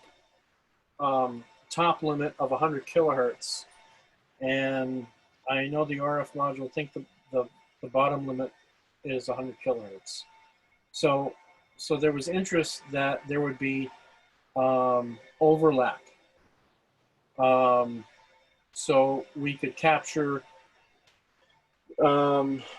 something like, I don't know, say something like 5 hertz to 100 kilohertz. We would have that range for my VLF board, and anything higher, you would use the RF board. Okay. I'm just doing a quick division here. So if we were to go to 216 kilohertz, we have to go to 55.296 megahertz clock. Mm-hmm.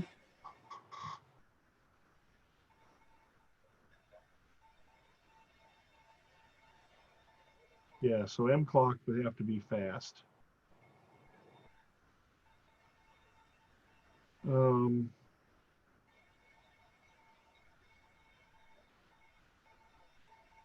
if we did that, we could go. Seems like we could.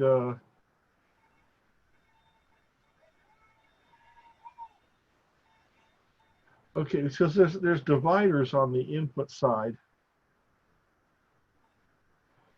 and that frequency is assuming you use a divide by 4 on the M clock divider, but you don't have to use a divide by 4. You can use something less than that.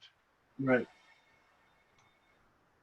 So we might get away with, just a second here, I call it my calculator, 12.2888 times 64.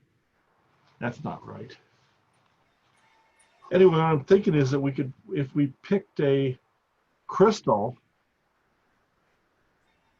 What do you mean that's not right? Maybe not worth it. If we picked a crystal that would run at 216 megahertz, we could make it an option on the board to disable the crystal and drive it with the FPGA at a lower rate, or with the clock oscillator at a lower rate. And because 192, 96, and 48K are all harmonically related, the powers of 2, but 216 isn't.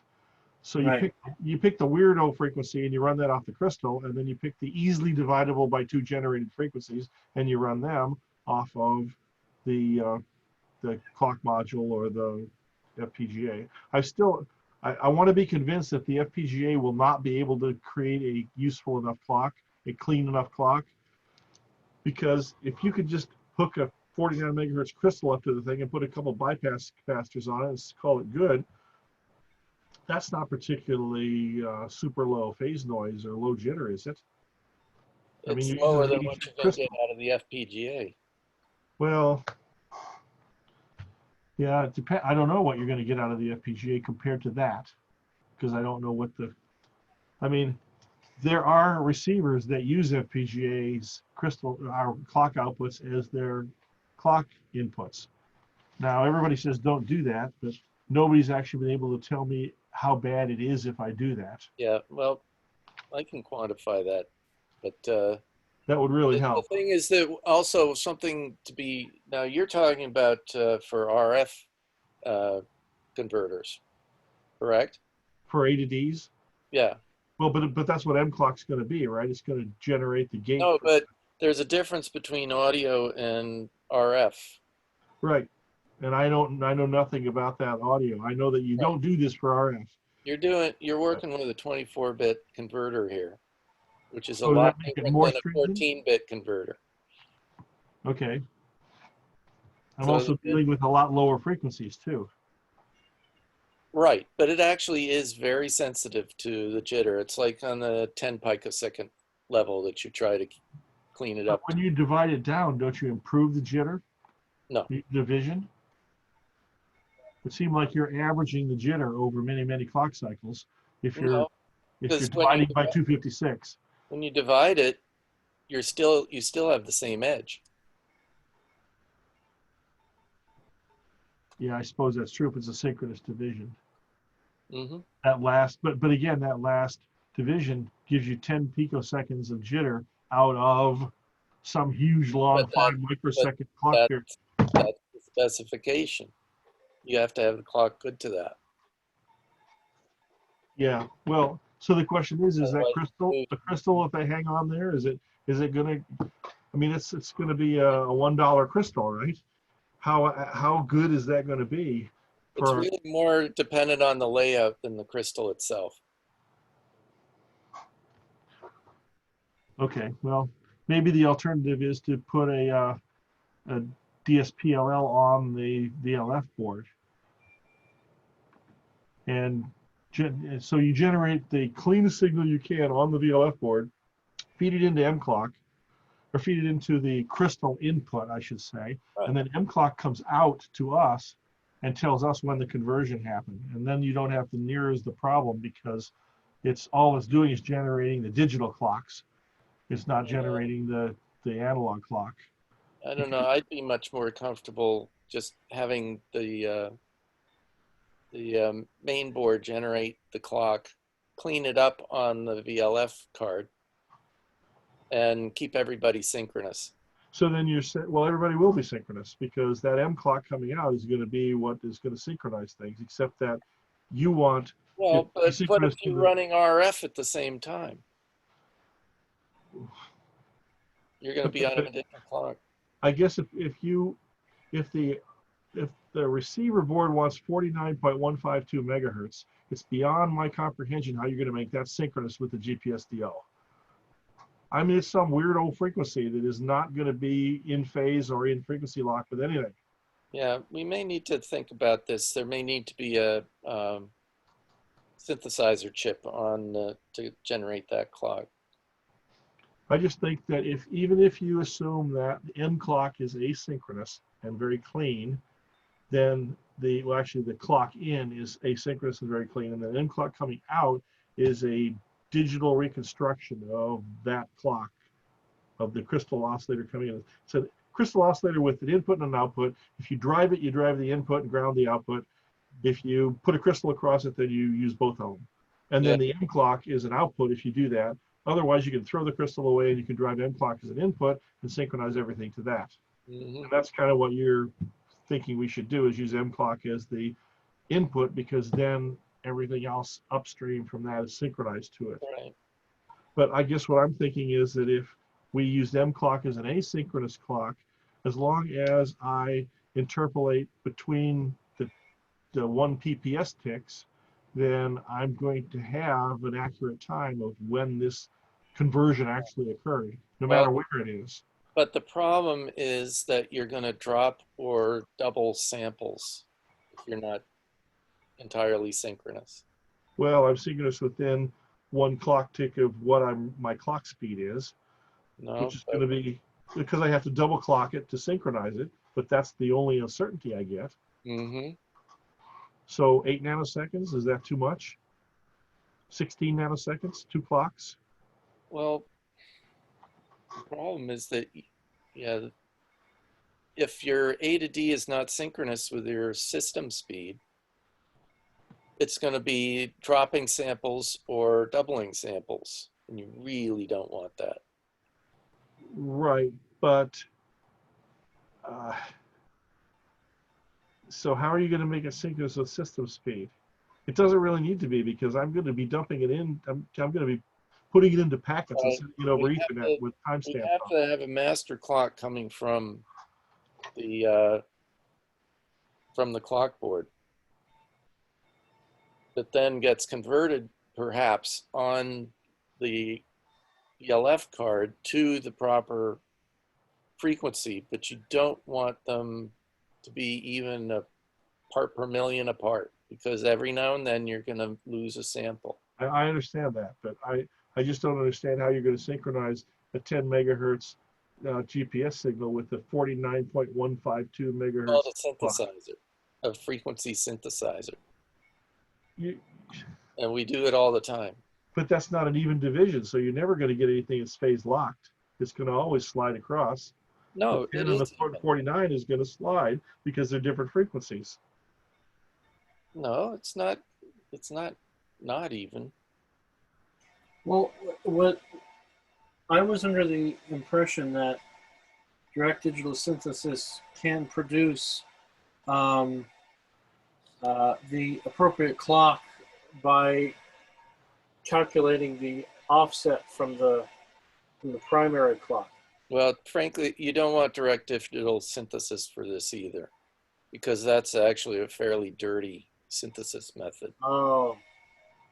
But there are a lot that basically this is a very common system clock problem, that there are myriad chips out there available that will do this for us.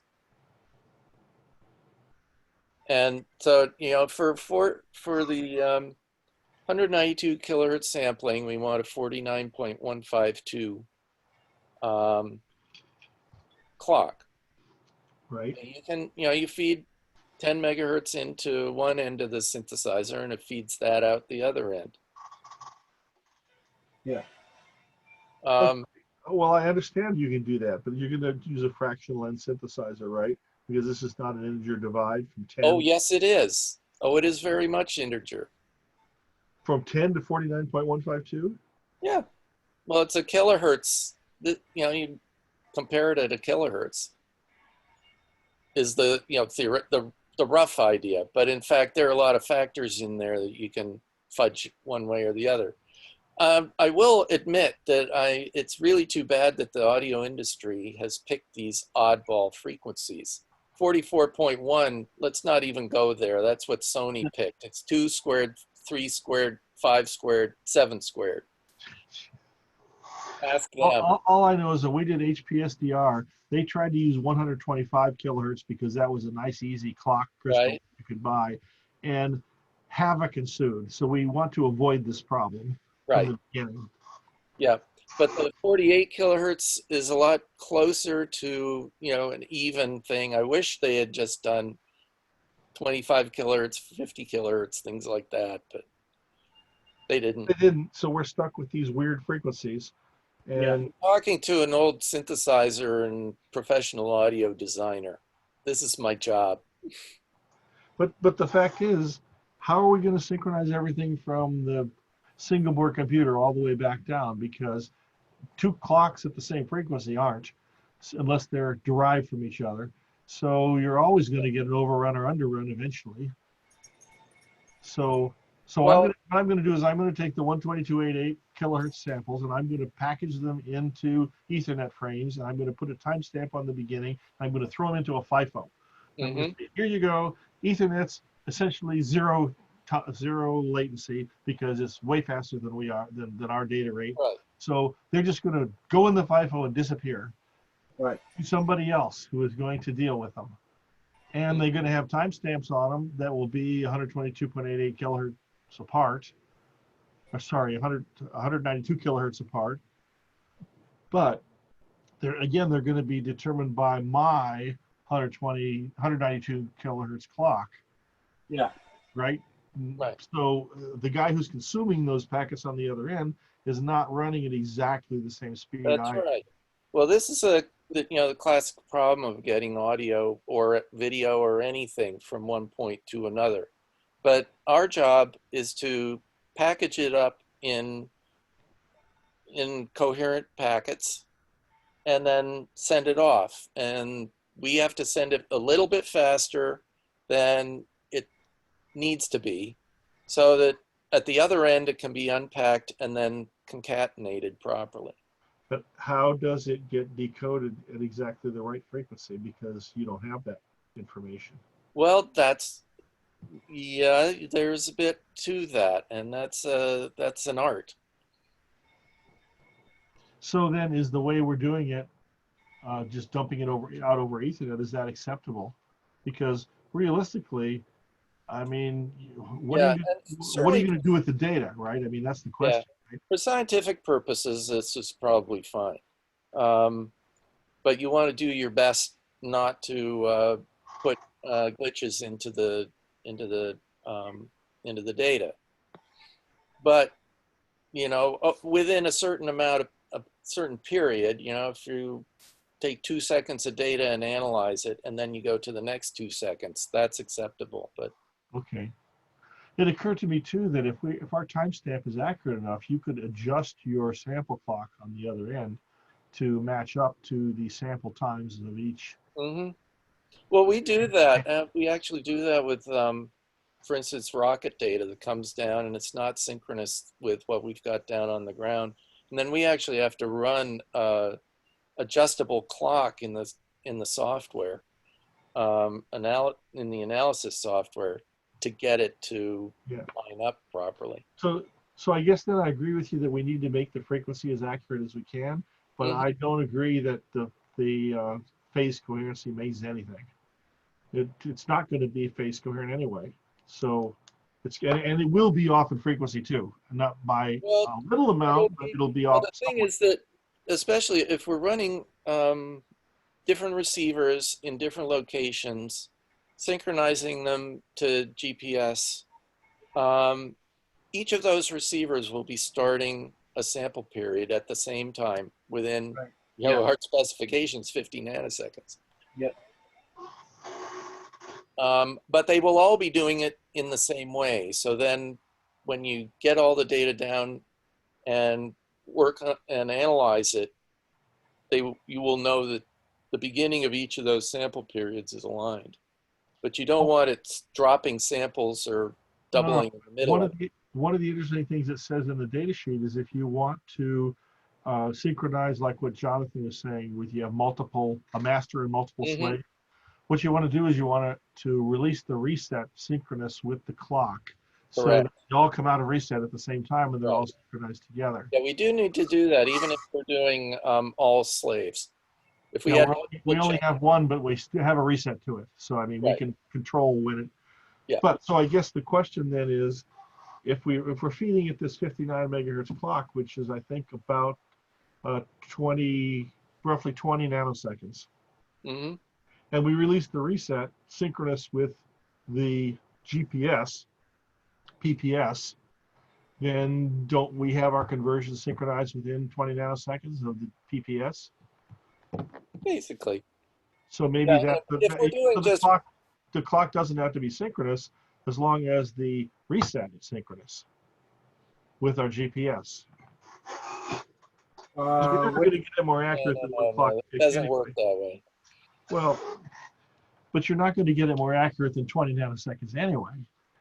No, it's not a matter of the accuracy in that case. It's a matter that your clock is going to be slipping and you're going to, your samples are not going to be synchronous.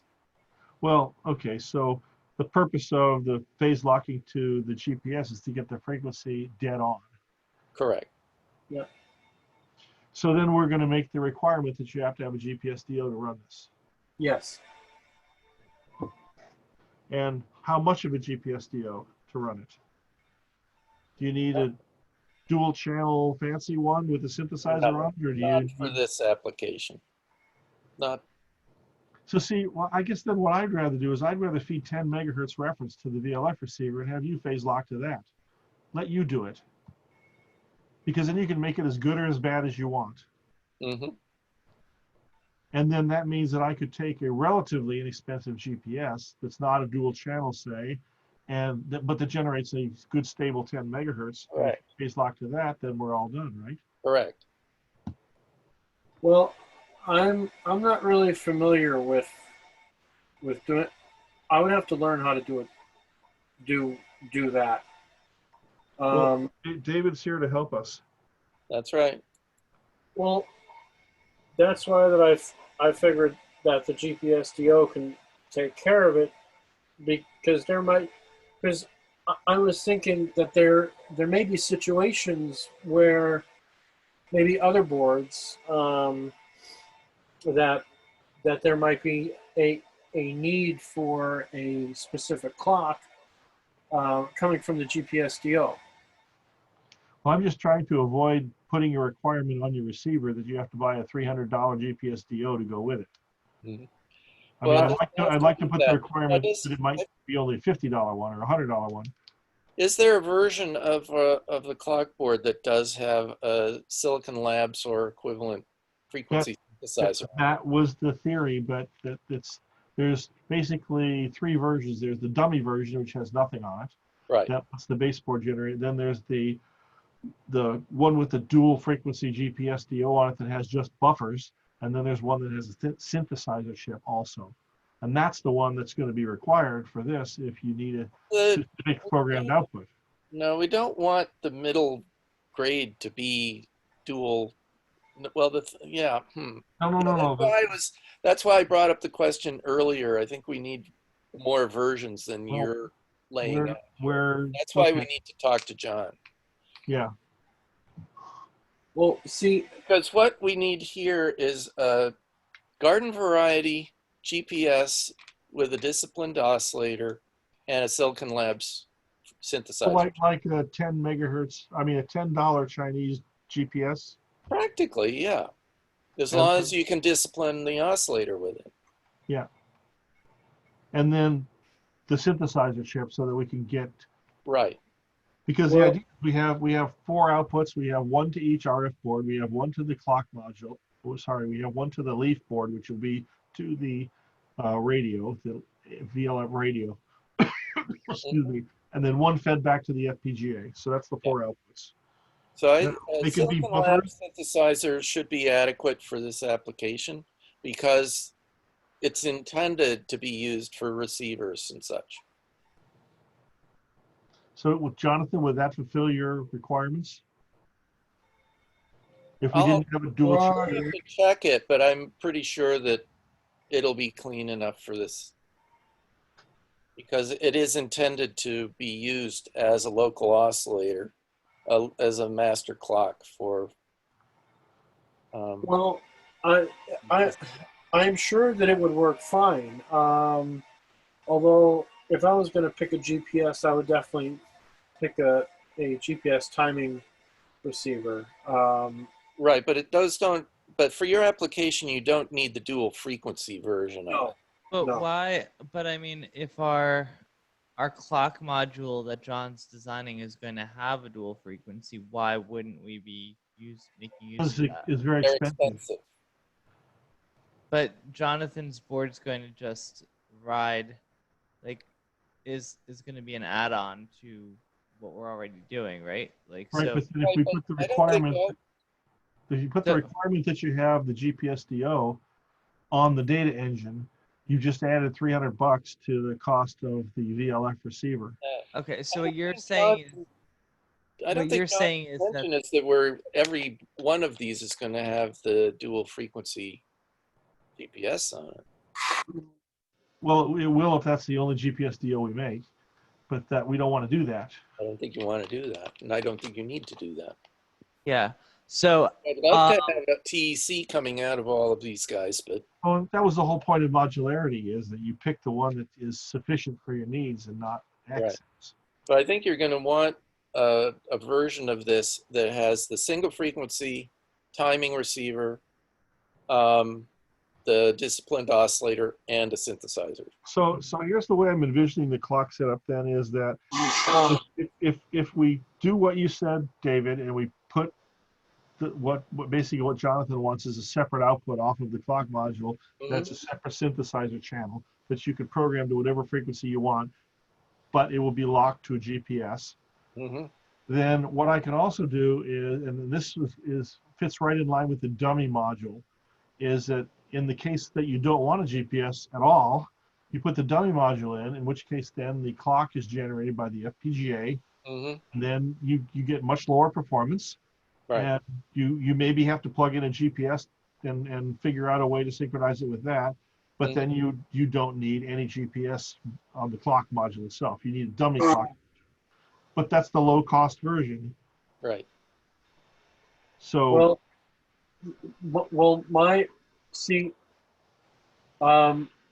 most people use sound cards with this software.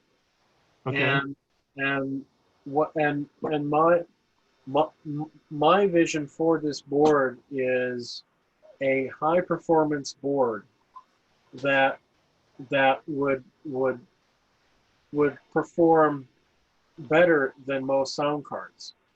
So don't worry about the low performance one then. In other words, they'll use a sound card if they want a low performance one. Right, yeah. So the only reason why that I chose this IC is because of the performance. And what I'm shooting for is science grade VLF data that can be synchronized with receivers in multiple locations around the world through GPS. Which means you're going to need a high performance timing GPS anyway, not necessarily dual channel, but. Correct. Well, what would be, a question. Is there a way to design it so that if you have a Tangerine with the high performance GPS, the VLF will be able to make use of that? Where at the same time, if you just plugged in the low performance oscillator module, your performance will just degrade, but you will get that high performance you want so long as you just That's plug in okay. the correct module. Yeah. Well, the problem is that the oscillator on the and maybe this makes that one not useful for anything, but the outputs, the 4 outputs are just a clock distribution amp. So in other words, the oscillator on the board is the oscillator that both RF modules get and the leaf module gets and the FPGA gets. So you can't program them individually. So you can't get your 49.152 megahertz on this plus 122.88 for the RF modules. So generally what will happen is that these are going to be set to 122.88 megahertz, which means it will not be useful. The clock output will not be useful for this particular board. For the VLF. So the problem with the VLF board is it has these oddball sampling rates. Right, so you have to have a separately programmable output to generate the proper clock. Yeah. Now, it turns out that we could generate them on the FPGA with dividers if they are, we could generate maybe 12.288, but then the quality goes down. So But isn't that but then as soon as you put in a high quality, the high performance GPS module, then it reverts back to the high performance case. Yes, if you There is something that you've missed here. Okay. The 122.88. Guess where that frequency comes from? Well, it comes from the VCXO. No, why was locked to that the picked? Well, because that's what I'm saying. It's a divider down to 96, 192, and all those, but it's not a divider down to 216. So Well, yeah, but that's different. But we're not talking, the point that I'm trying to make is it actually is an audio frequency times 100. Yeah. Or actually it's times 10. Times 240. 12.288 is our fundamental 40 kilohertz crystal frequency. And from what I can see, you could program this part to use 12.288 as the master clock input if you change the divider. 40 kilohertz, yeah. So, yes, so even at 192 kilohertz. The 122.88 is very close to a clock that we want to use. Right, but if division. Okay, but it's not the clock that we can use because this part won't take that frequency as an input.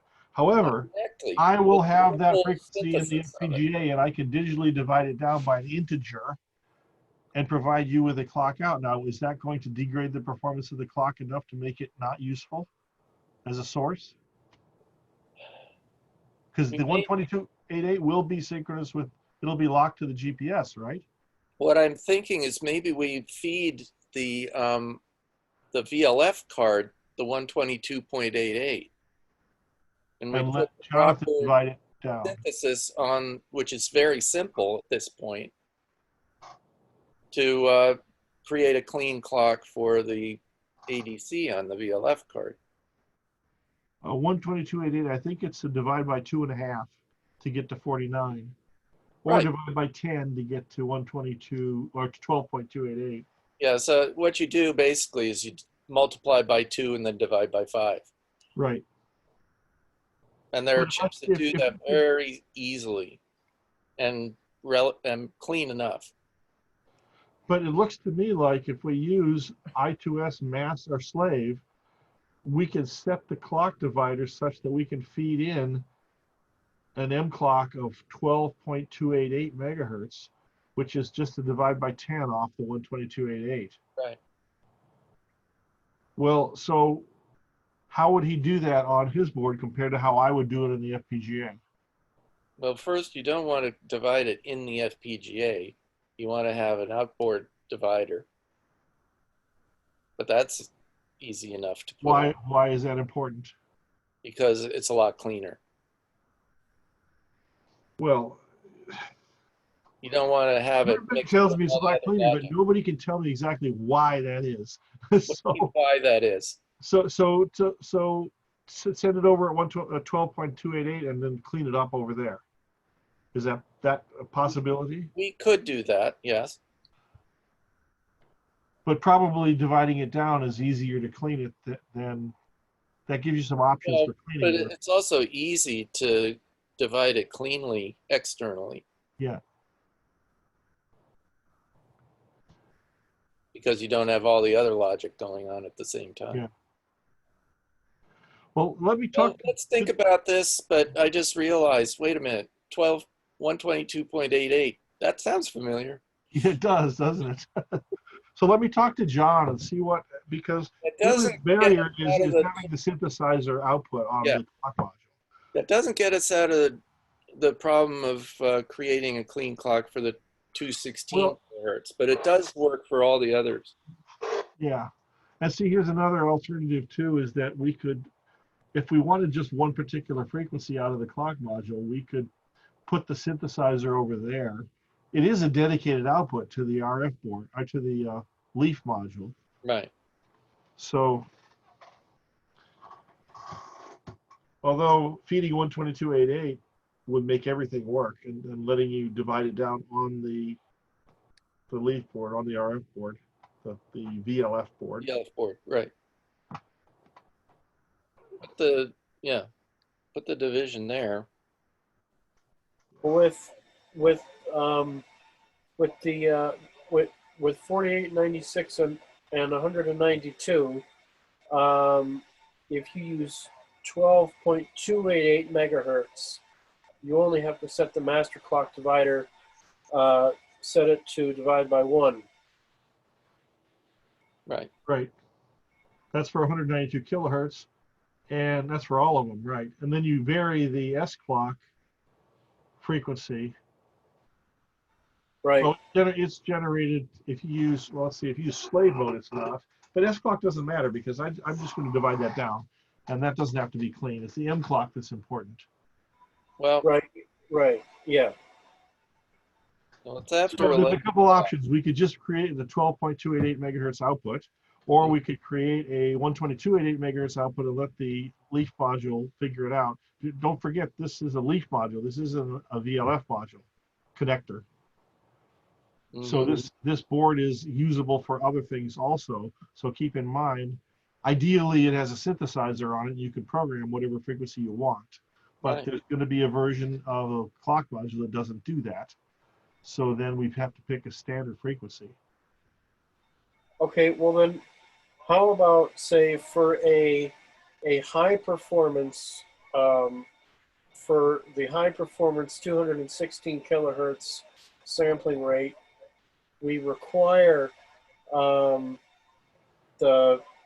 GPSDO. And for 12.288 megahertz, which we can use for 192, 96, and 48, that can be the lesser performance clock module. We could do that. Okay. But I think that works. See, I never really envisioned a lower performance on this. Okay. That's all. That might be a reasonable way to think about it right now. And I've got to jump off here. It's after 11 o'clock. But you can easily get the 48, 96, and 192 off of any clock system. And well, then you can do it by changing the registers inside this part with one clock frequency. Right, exactly. And then if you want to get the high performance 216 kilohertz or something in that range, then you have to have the full-blown clock board. Well, let me talk to John. I'll talk to John tomorrow and bounce this off him and see what he can come up with. Yeah, great. So meanwhile, I think that the architecture is going to end up being that M clock is going to be, or pardon me, D clock is going to be an input to the RF module, to the VLF module, and the output will be M clock, S clock, and what do you call it, LR clock, frame sync. And that way we'll operate it in slave mode, but the clock will come from us. Right. and then somewhere, either the clock module or the FPG or the data engine someplace off board. And then we'll try to figure out what frequency that needs to be and whether it needs to be divided down by Jonathan or whether we give it to him the way he wants it and he just cleans it up or how that works. Right. But the clock will be an input to the RF board, and the other 3 clocks will be outputs, and they'll be digital clocks, so they won't matter. And they'll be all synced to M clock, and then we can synchronize M clock and we're done, right? If we can figure out how to do that. Now the thing is, I would suggest that you do the S clock, LR clock generation in the FPGA. Yeah, I will. Right. Okay. And I'll base it on the M clock coming out. Right. Give So it the A to D in the VLF is running in slave mode, but it's getting right a master clock also from. Because I'm presuming that the actual A to D conversion takes place based on M clock, and the digital shifting out of the data is controlled by S clock and LR clock. Right. Because they make it very clear that internal you got synchronization, but then it gets set. right. So actually they make it so you can break it if you don't synchronize those two. Right. Yeah. So, and I love it. It says, well, you can pick the frequency that you want. It says S clock and LR clock ratio can be set according to design preference. However, device performance is guaranteed only when using the rate ratio shown below. Right. So, which of course we will do. So, yeah. I noticed they actually are talking a lot about synchronization internally and all that, and keeping the noise. There's a internal sample point that you're trying to keep away from the data output, because it actually generates noise on the chip. Yeah. And you can be more or less successful depending on the rate you're running at. And at the 24-bit level, it makes a difference. You can see it. Yeah. Okay. Well, thanks. I don't want to take this till 3 in the morning. See, this is my advantage. You see, when you guys started at 8 o'clock in the morning, that's like 5 a.m. here. Right. But now it's only 8 o'clock, so it's like no problem for me. Yeah, no trouble at all for you. Right. All right. No, but I appreciate it. I think this is going very well. I think these discussions. Well, it's useful, and we have to figure this out. So. Yeah. Yep. I know I look like I'm falling asleep here, but I Oh, that's okay. So did you ever get a time for a conference call between Jonathan and the other Casey? folks on the list? Yeah. I don't think I heard back from Casey yet, because Jonathan just sent out the new doodle today, and I just forwarded it off to Casey. So we'll find out later. Okay. So if it I'll see doesn't if I work can- this week, it'll be next See week. if I can get with John tomorrow, and then whenever that conference call is, I should have more information on what he thinks we should do. Yeah. I think what's interesting is we seem to be doing a good job of,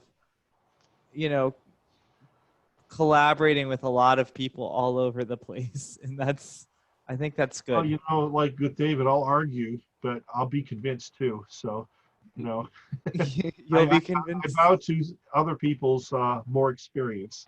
So Yeah. I just want to be right. Yes, I agree. I think if we can just make it right and make it useful, I And think although it'll I'd be. rather not make it synchronous, if there's a reason, then I think that it needs to be. So then we do it. Yeah, no, I think there's probably a good reason for it. It's just that I'm so burnt out trying to figure out how to get all these clocks connected. Whoever thought that 500 IOs would not be enough? When I first got that, I thought, cool, I got enough IOs to burn, and now I'm short. So it's like, Yeah, I don't know. yeah. And it occurs to me too that two data lines of I2S running at say 1.8 volts, that's going to be quieter than the TDM running at 3.3, even if it's at the same frequency. Mm-hmm. I think, yeah. So maybe we're better off running the I2S instead of the TDM. Good work. So, all right. All right. You have to resort I'm to burning everyone's ears out. Yep. You may have to resort to time division Morse code. Okay, I'm ready. Can we copy that by ear? Yeah. On that note, I'm going QRT. Okay, 7:30. Sounds good. Good night, everybody. Good night. Thanks, Hey, guys. Dan, you got a minute? Can you hang around? Oh, Dan's gone.